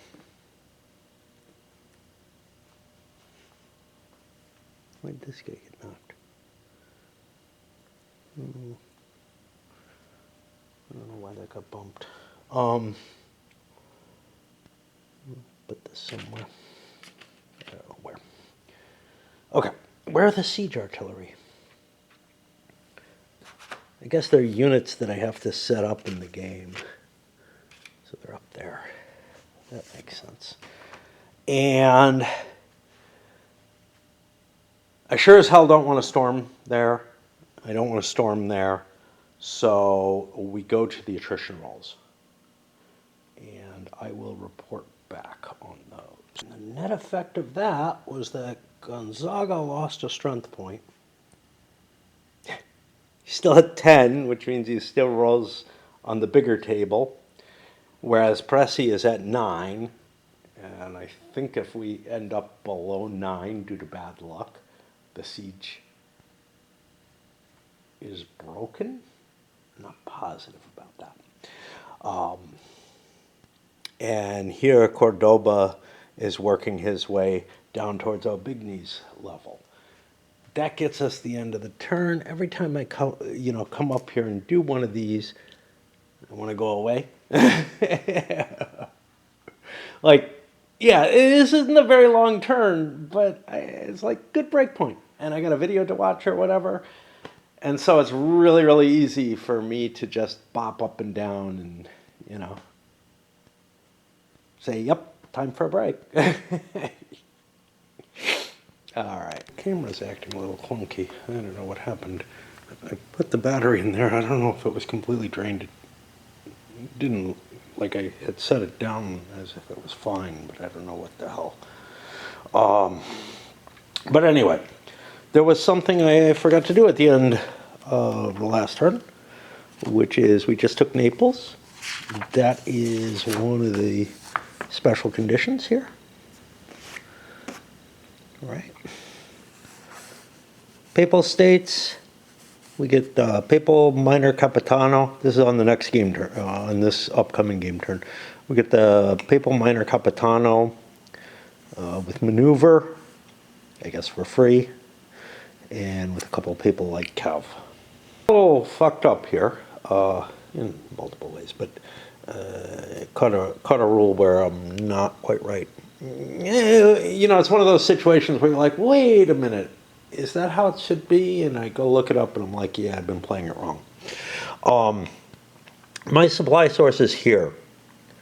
I counted this as 1 for line of communications, but there's no road that goes directly from Chitra into, or Principato Chitra into Principato Ultra. It either slips here through Basilicata or through here, which means, okay, this route is cut, so I have to go up this way now, which means I'm not 1 away, I'm 2 away. It's not really helped by the fact that, like, the borders are difficult to kind of see, but I can't really say that that was the problem, although when I looked and saw which way I had to go, I was immediately disturbed. But last time I was counting coming through here or through here, either of which would be a 2 distance from here, and I counted it as 1. Now, did it matter? Yeah, it did, because every extra province counts after the same region first one. Papacy and the sheep are taken into account. This is what we've got. We only got 3 points from the sheep this time. Still don't have this. I think they're adjacent. I'm not sure. Yeah, barely.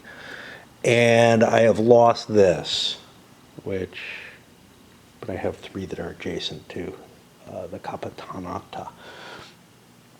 And the papacy paid its over to Fernandino again. I'm getting this for free as far as I can tell.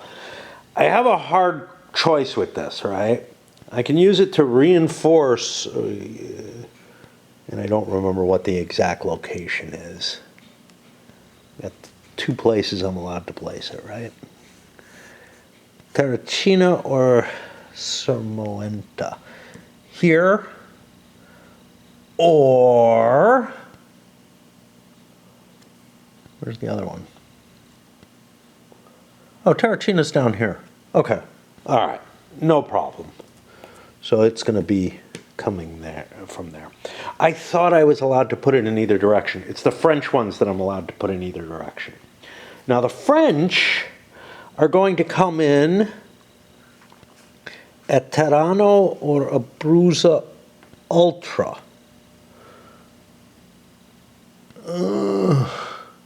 Abruzzo Ultra's here. Where's Tirano?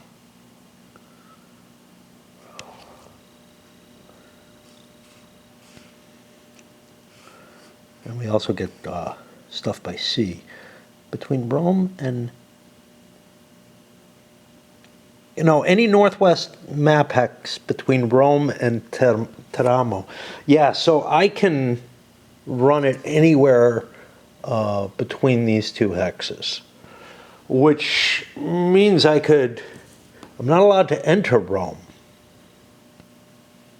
Where does Lazio start? So I don't think I'm allowed to enter Rome at all, which makes this kind of weird. Uh-oh. Uh-oh. What I was going to say is this could cut off the papal supply of points trivially if it's able to start over here. This was a general rule in the game. I'm looking here, terrain and movement. I don't see anything here. I see the map edge being an impact. Earlier I looked at the map itself. It didn't say anything that I could see. I do not know where this rule would be. Regional alignment, perhaps?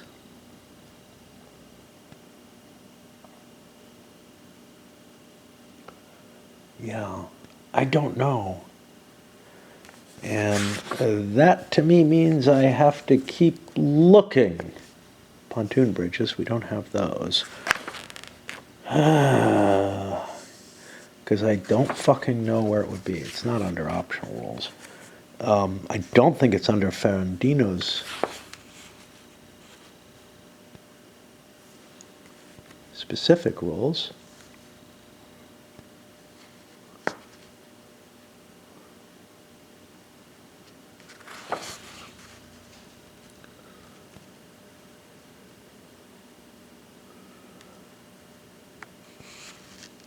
What is Rome? Lazio. See, Lazio is not even mentioned on here. Yeah, I thought there was something that prevents everyone from getting in there.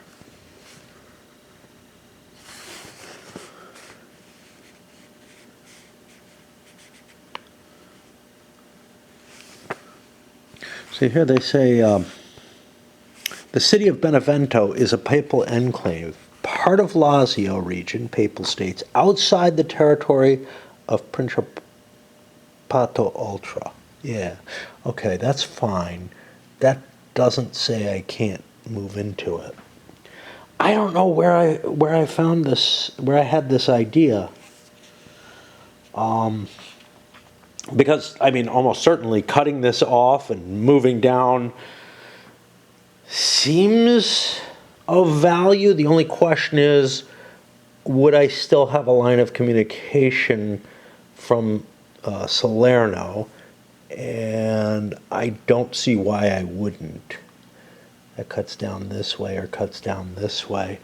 You know, it's gonna be, I'm gonna be able to find, well, there's no, yeah, there's a road here.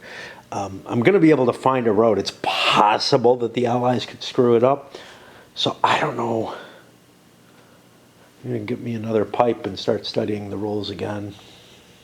See if I can find it. Funny, I mean, I found one rule right away. You know, I had a memory of what the issue was and was able to look it up really easily.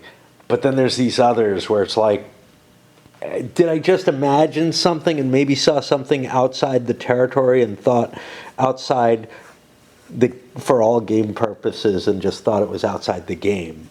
I don't know. It's possible that that's what I'm remembering or misremembering. Simply, I can't find anything.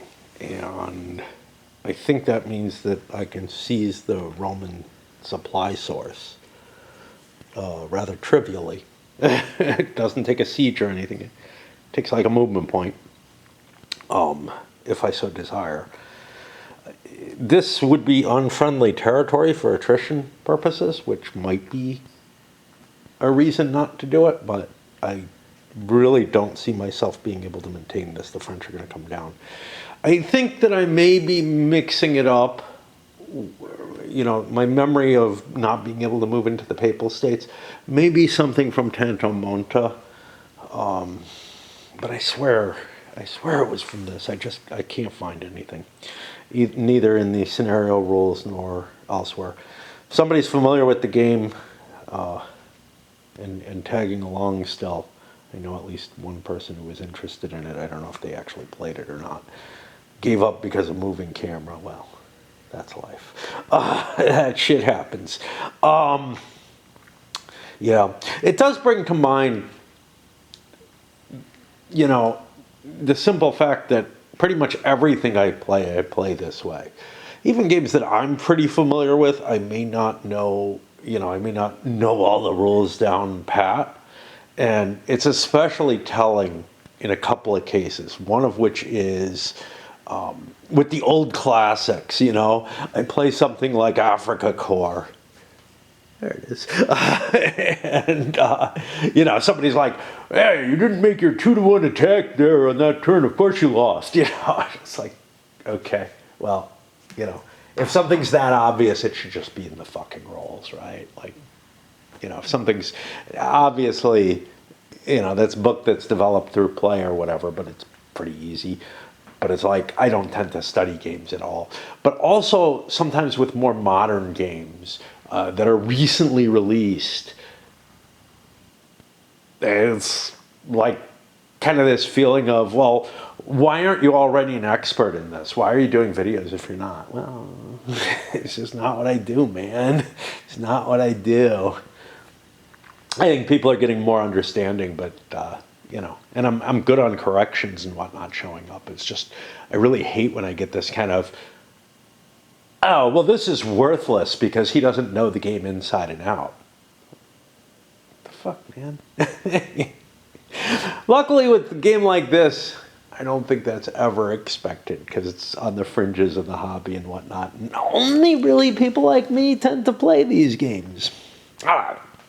Makes me a little bit happier than like doing the big GMT ones or whatever. Although again, I think the community's gotten, you know, more understanding about that, or not so much with the old classics.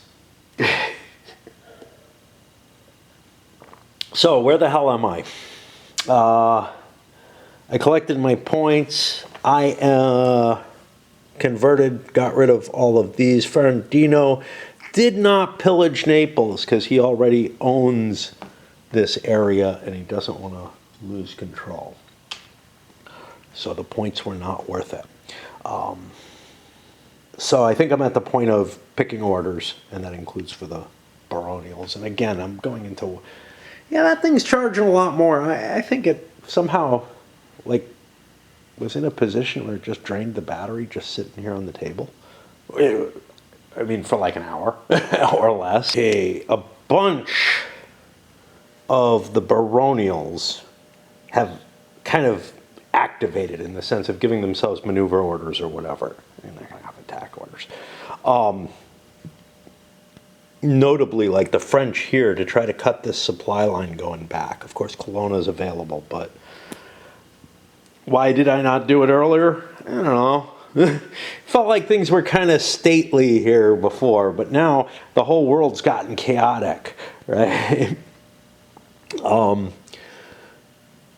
Over here, the French, they've already got his supply line almost cut. He can slip through here right now, but that's really, really fragile. Now, it's possible that the Papals will be able to move up there. And that brings me to a point that I will get to, which is Ferradino. I haven't figured out his order yet. I'll figure that out in line with you guys. But yeah, a lot of the baronials are, so we had one show up here. That's cutting this part of the supply line, making this much more tenuous. Right now the French have it, but these forces might come up and might interfere with it or something along those lines. So there's like a lot of stuff in movement. We're going to see probably, I'm going to have to, you know, do the full delay tactics with the baronials and see what happens because it's all different now. We did get the reinforcements.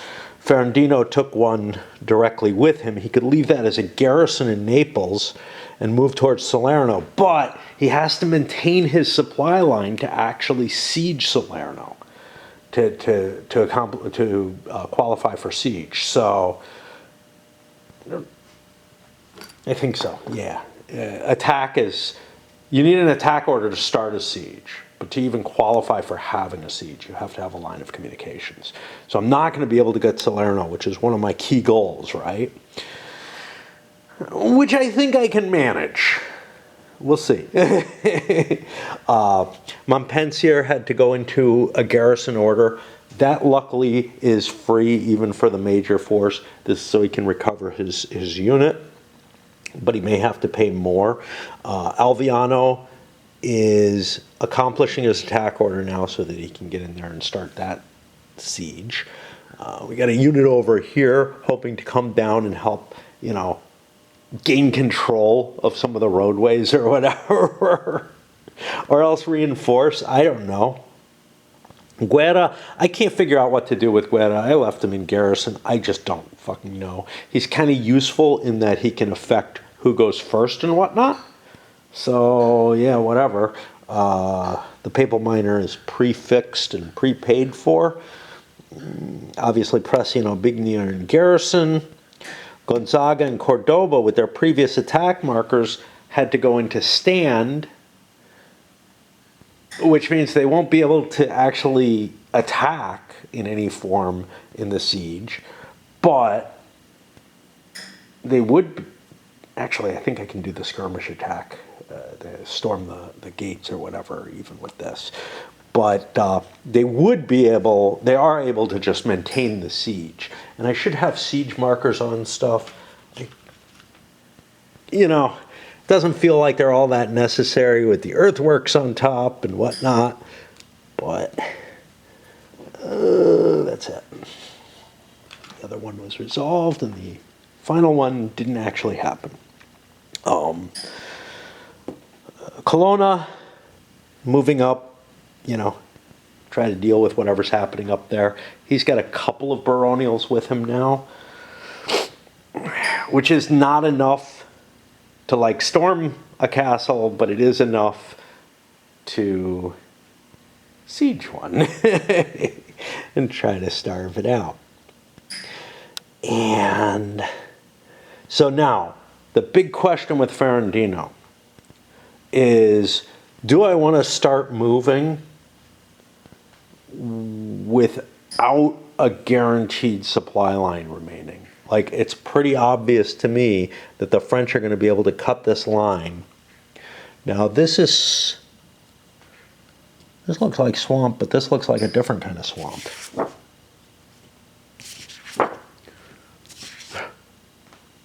We got swamp as the kind of brownish stuff. Okay, what's the greenish stuff? Marsh. Oh, yeah, it is swamp and a different kind of swamp. Okay, what's the difference between them? Swamp is nastier. Counts as affecting where marsh doesn't. And, yeah, you can't do a major battle in a swamp. Okay. Not really something I want to move through, but there's a road, so it kind of doesn't really matter. It's not going to have much effect at all. Now, it may be barren,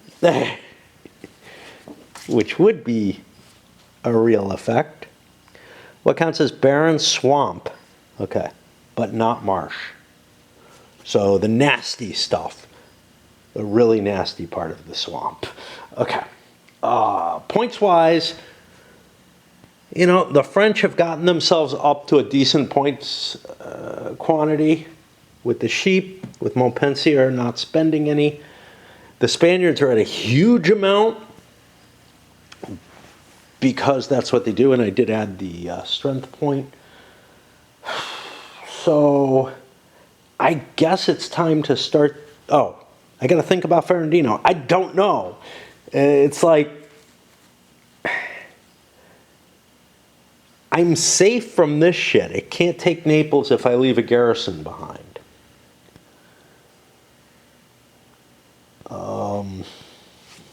Orders-wise, a maneuver would cost me 2, which is all the points that I have which means I wouldn't be able to go to an attack. So I am going to drop him in garrison, I guess.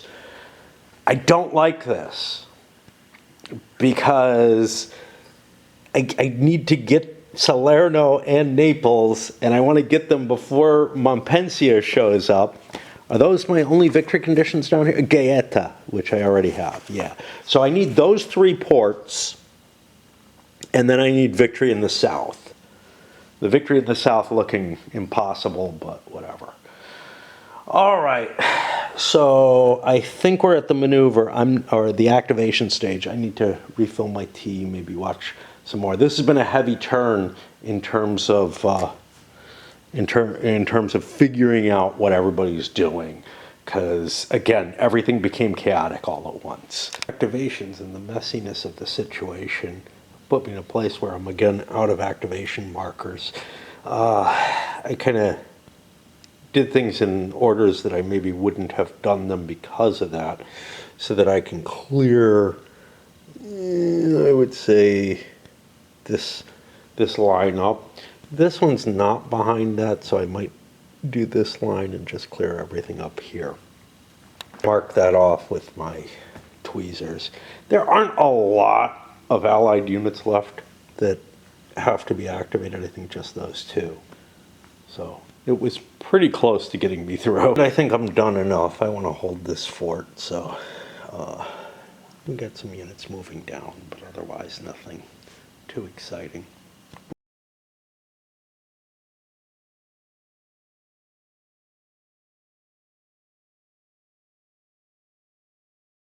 One key thing, this guy didn't manage to make it to this fort, which means that Colonna has a chance to just run right up there.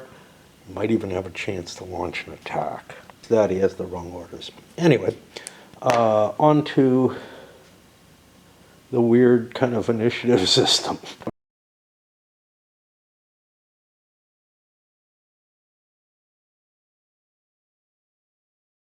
Paw through hexes.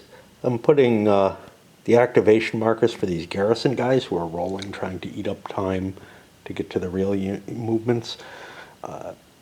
So this is an example. Cordoba's is down here, Aubigny's here, which is just sort of a, in the direction of their retreat or whatever if it were to happen. And I don't know if it's a bonehead move or not.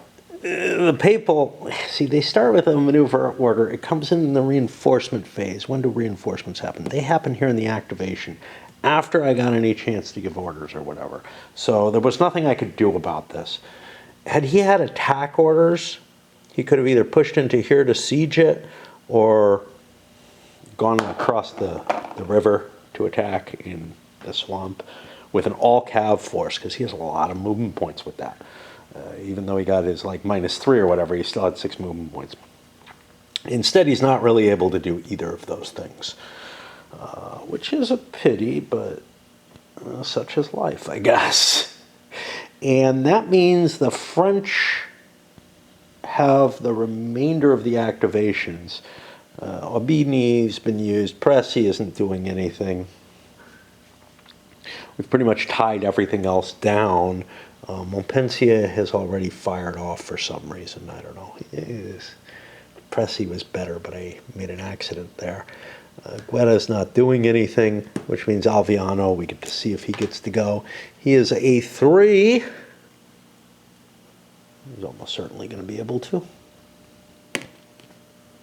Okay. So he will go in, build his earthworks, and set up for the siege. So sieges, only Alviano could attack. He's got 4 strength points against 2, not a good deal.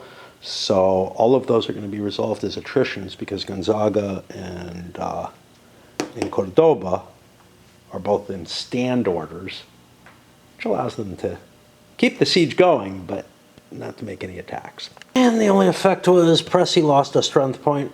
He's all cav, so probably didn't take that into account with his last movement. And that's going to get us into the May 2nd. To go up here. Going to break. Might just do a personal chat type video. in between here. Kind of have an idea, and feels like the right thing to do. But yeah, I mean, these sieges aren't going anywhere because we don't have any siege equipment to take down the walls, and the assaults are way painful for anything that's anywhere near its own size. You need that 4-to-1 for that to kind of make a lot of sense. Like over here, Alviano has 2-to-1. That would give him a +1. But he's also, this is not all that key to anything. So, and it's cut off from line of communication. So this will actually eventually fall. This is not cut off from line of communication because I got a line coming back here. This is not cut off, and I kind of don't see how I can unless this fucker decides to move.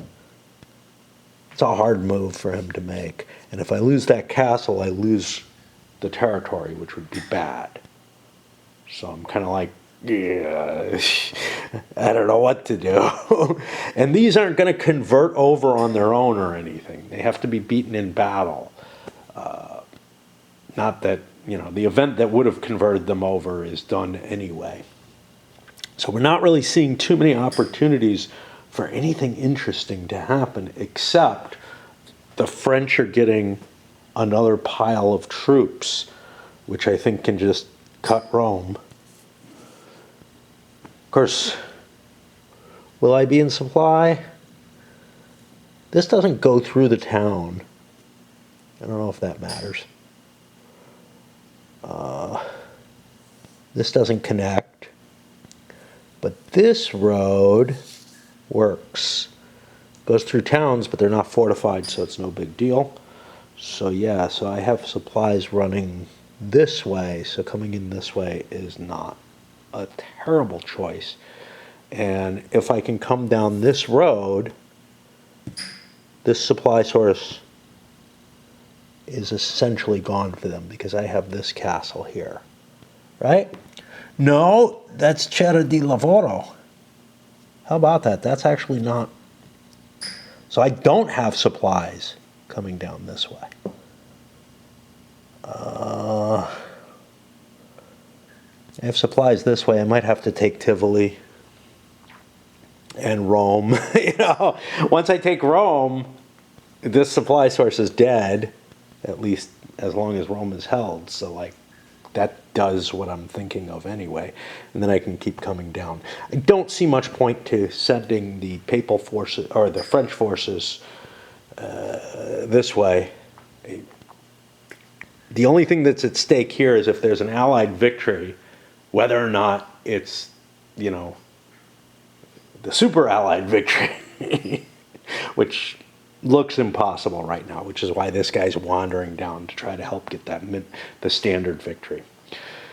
All right, you know, the weather is up to heat, and we collected sheep points for the French shearing, which gives them a good pool.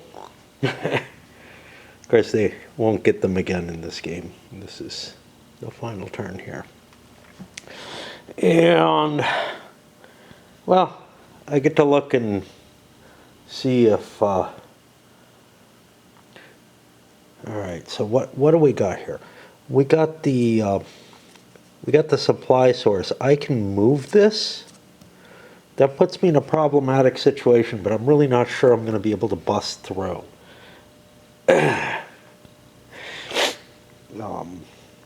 You know, I could reverse and attack some of these, but this one doesn't count. This one does, but it just doesn't look. It doesn't look plausible to me. So I'm going to shift my supply source. That puts me out of supply again. So I don't want to change my commands. Ferradino stays in garrison because of that, and got to consider whether any of the barons want to switch over, or if there's the unlikely case where one of these leaders wants to. Now, I mean, it's possible that like Alviano, He's got attack orders. He doesn't really need them. He could switch to stand orders. But, that's free. Yeah, that'll keep me from getting into a previous attack so that I can do some other stuff later, I guess. So we'll probably see some of that. I didn't recover this. He would have recovered on his activation.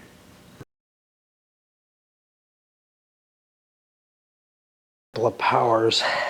Now I could spend for Montpensier. Let's see.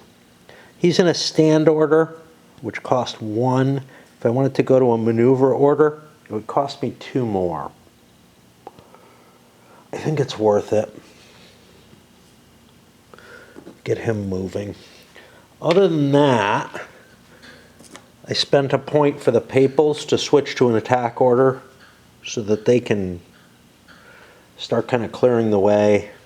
This I don't like, but I don't know. I'm not going to be able to maintain a supply line back to the papacy, so I don't know what I'm going to do.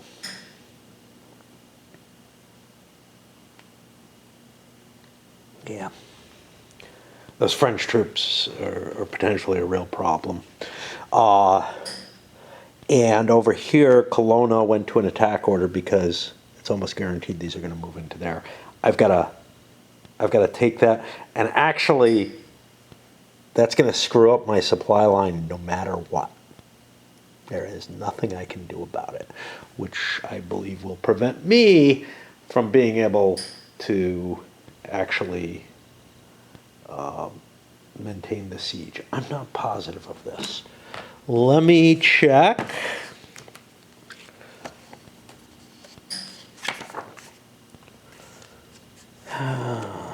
Siege. This is not it.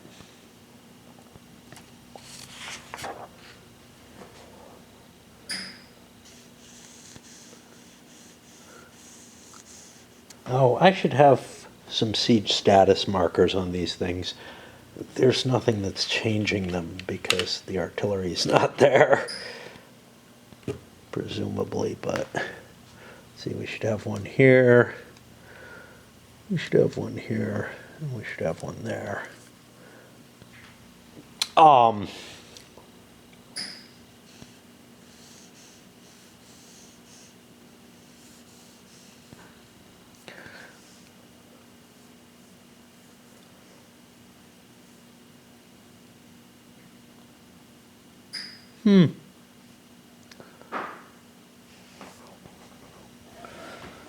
not sure.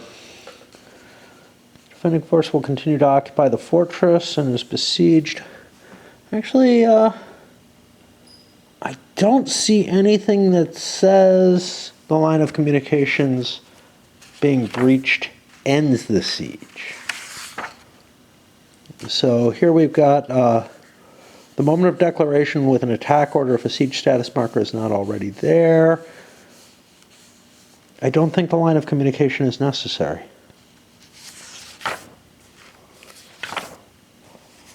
Let's see.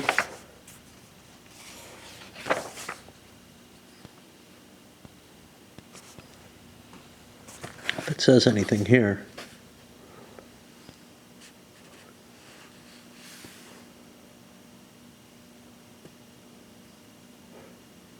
Yeah, I think the only thing is, if I want to maintain the siege, I need an order. I won't have a line of communication to get the order, so I'd have to force the order, which might end up demoralizing my force, in which case it has to withdraw, in which case it suffers the retreat options, la la la. I don't know if that would have affected this. As it stands, though, I see almost no hope for taking the southern area, so I think Ferradino is going to get Salerno. This guy here has got a bit of a problem because of the heat. He's now in a position, he has to roll for attrition, and he's large enough, or he's small enough he wouldn't have suffered any last turn. I want to keep him active, but Yeah, I think I have to fall back into the marsh or swamp or whatever. Yeah, marsh. Which I don't really like the idea of. But it still provides me with some defensive benefits. Or I could just stand there and take the attrition check. So, attacking and defending cavalry. Yeah, see, this is affecting terrain, plus I have the river line, which is also affecting terrain. I think I want to stay there. I've only got a 1 in 6 chance of dying from it. But I can activate this guy to create another barrier. I'm just trying to delay things here. And finding myself, you know, I move out of Catanzaro, and I forget that I gotta leave a conquered marker there. There aren't enough to mark everything, so you'd think being occupied, but again, one of the big things is the borders of the provinces aren't very clear, and the idea of control and whatever just doesn't lock into my brain because of that, I think. The reinforcements come in, and I think they are a fuck you, the Allies are done by the point that happens if they haven't gotten this area, because I've got Orsini here who's going to take the Roman supply, and I've got the minor general who can come in at Salerno, I believe. Wait, maybe I'm wrong. Principita Citra. Yeah. He can come in directly at Salerno. He's got 4 strength points himself, and some Landsneck, which to me just looks like it's over. It looks like it's over. Ferradino has 5 strength points. So the fact that it took me so long to take this stuff means, like, I had to trigger earlier to get this crap. And I certainly had to do a lot better in the south than I have.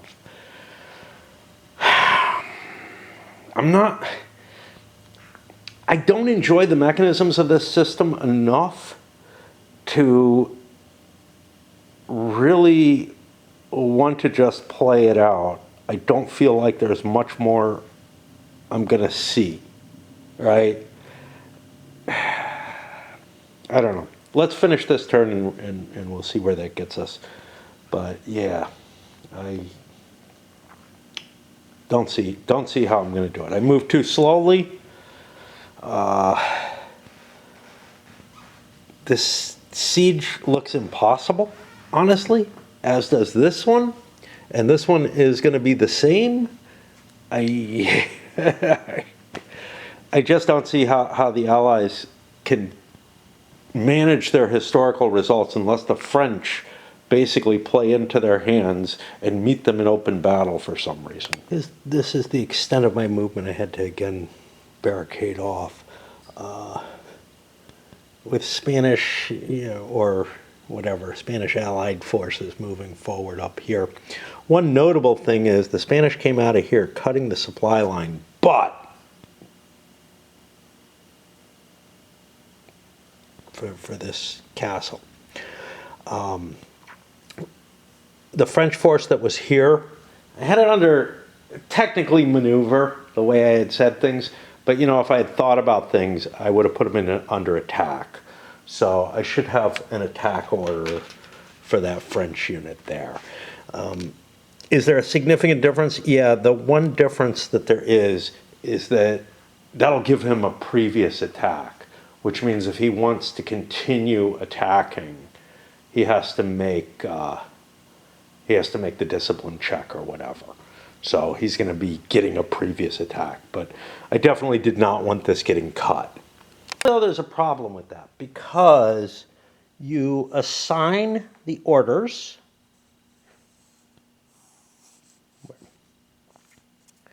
Let's look at 7.2.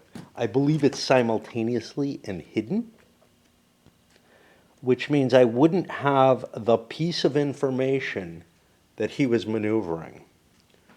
So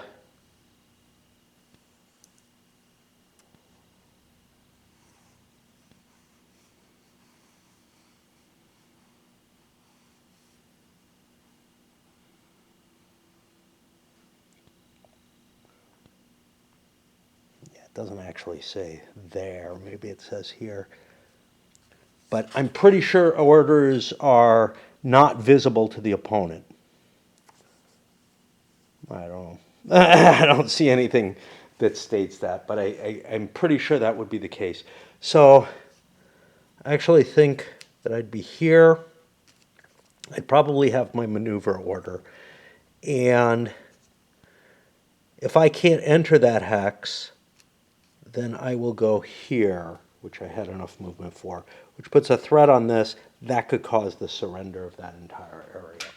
Because I honestly just don't think, like, it's a matter of, oh, I happened to guess the same turn that he finally decided to move to go into an attack order. That seems a little bit much to assume. Would have made sense on the first turn that I did it, that I was in this kind of position, like when the siege was first installed. I don't think it makes a lot of sense right now. So we'll switch that back. I got to clear the markers off and then do the main commanders. It would have been interesting to see the field battle, but it wouldn't have been an exciting field battle, right? These guys would have crossed the river. It would have been bad for them. They would have been hitting a river crossing, and a town doesn't do anything, so otherwise it's clear terrain. So they would have been forced to attack on the affecting column if they wanted to attack. It all comes down to who got the die roll as to whether they made their crossing before they get hit, or if they hit before they make their crossing. And then there would be the potential for, or the need for a counterattack if it's not resolved in that first attack. But it almost certainly would be two small forces like that on the combat table. One of them is going to get hurt. As far as I can see, the game has an intrinsic, at the end of this campaign season, if the Neapolitan king hasn't restored his command over the territory, it's game over, you lose. But there's an effective time limit, which is this, because if I don't have the Naples, Salerno, Gaeta all already conquered by that point, by the point these reinforcements come in, I think it's just all over. It's very hard to get Ferradino up here with any large force. And here's the other thing. A French player knowing what's going to happen would have moved Montpensier instead of marching in to get these, which are irrelevant to victory. All they do is determine whether or not it's a substantial Neapolitan victory. He would just go down here and garrison Naples and say, "Fuck it, I'm not gonna chase that." The one exception to that is it was worth capturing the sheep, but I was able, I wouldn't have been able to push them out of the way if I knew what I was doing with both sides, without him being there, I think, or at least Alviano or someone. But I think chasing this shit down, really questionable. And I'm still left with no idea how you're supposed to take the South, except that the French misplay horribly. If I were going to replay this, I immediately have certain plans in mind that I can think of for the French that would make it impossible, as far as I'm concerned, for the Allies to win. And I don't see any way around what I've already got here. Look, I got kind of unlucky and played poorly on setting up that siege. But part of that was because I felt time pressure. I don't know. Retreating and losing my cannons was bad. But again, I just don't see how I'd have enough time to blow my way through two French forces, unless the French come out and fight me in a field battle somewhere. One of them maybe, because Ferradino and Cordoba have artillery. What, busting those forces is not enough.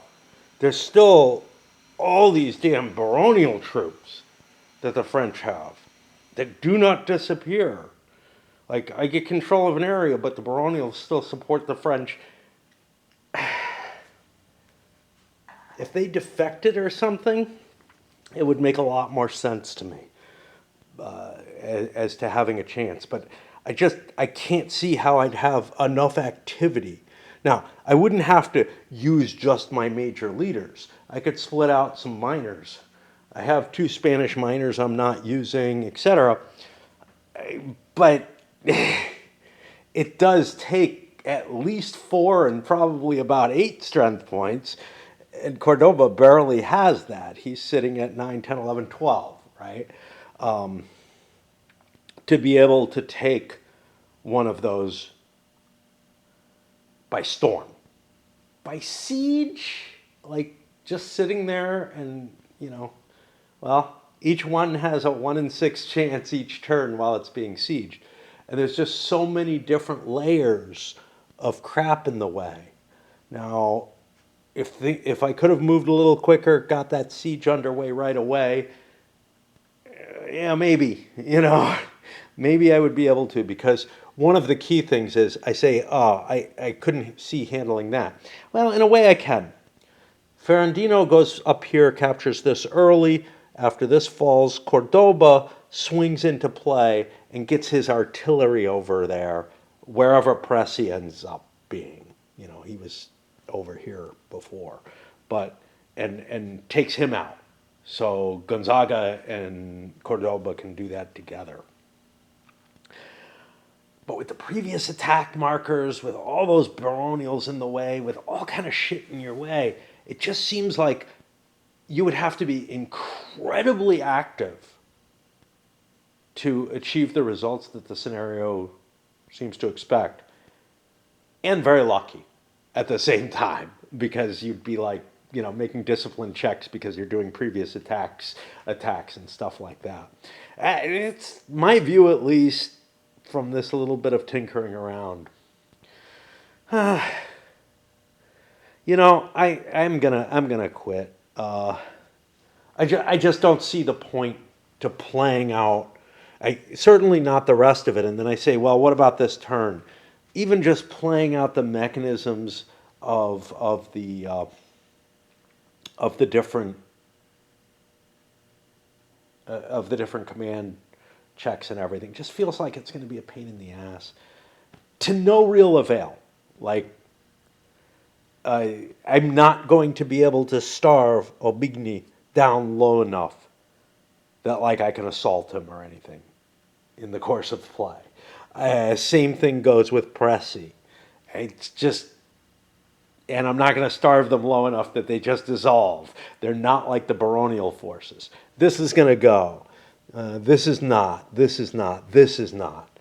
And it's just over. The Allied task is just too large.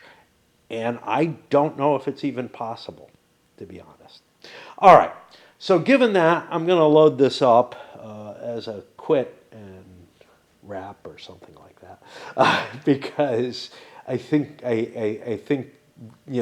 this turn was essentially the time limit for this, and I do not see the possibility at all of taking the southern areas. I think if I had been a little bit more clever, maybe I could have busted this open, gotten Ferradino up here in time to capture those territories. Assuming, of course, Montpensier isn't wiser than I was in this game and just goes and defends Naples and says, yeah, have fun. Because honestly, the points from this, they probably fueled the actions here in this center. These guys were just sitting in garrison. They don't have to do shit. I don't really need those points. I got with both sides suckered into thoughts that I should be doing stuff. With the French, I think there's very little they should do. I think Montpensier comes down, defends Naples, says screw it, and these guys stand as well as they can, hope for the best. Chances are the Allies can't possibly take everything out, and we'll gather up, barons kind of as I did. I wouldn't have as many as I do. That if things moved more quickly, but damn, it's just, and I mean the Venetians came in about as early as they can. That's a luck based thing too. It I don't think the game portrays allows the historical results to actually happen. At least not if you're playing to win as the French. All right, up it goes.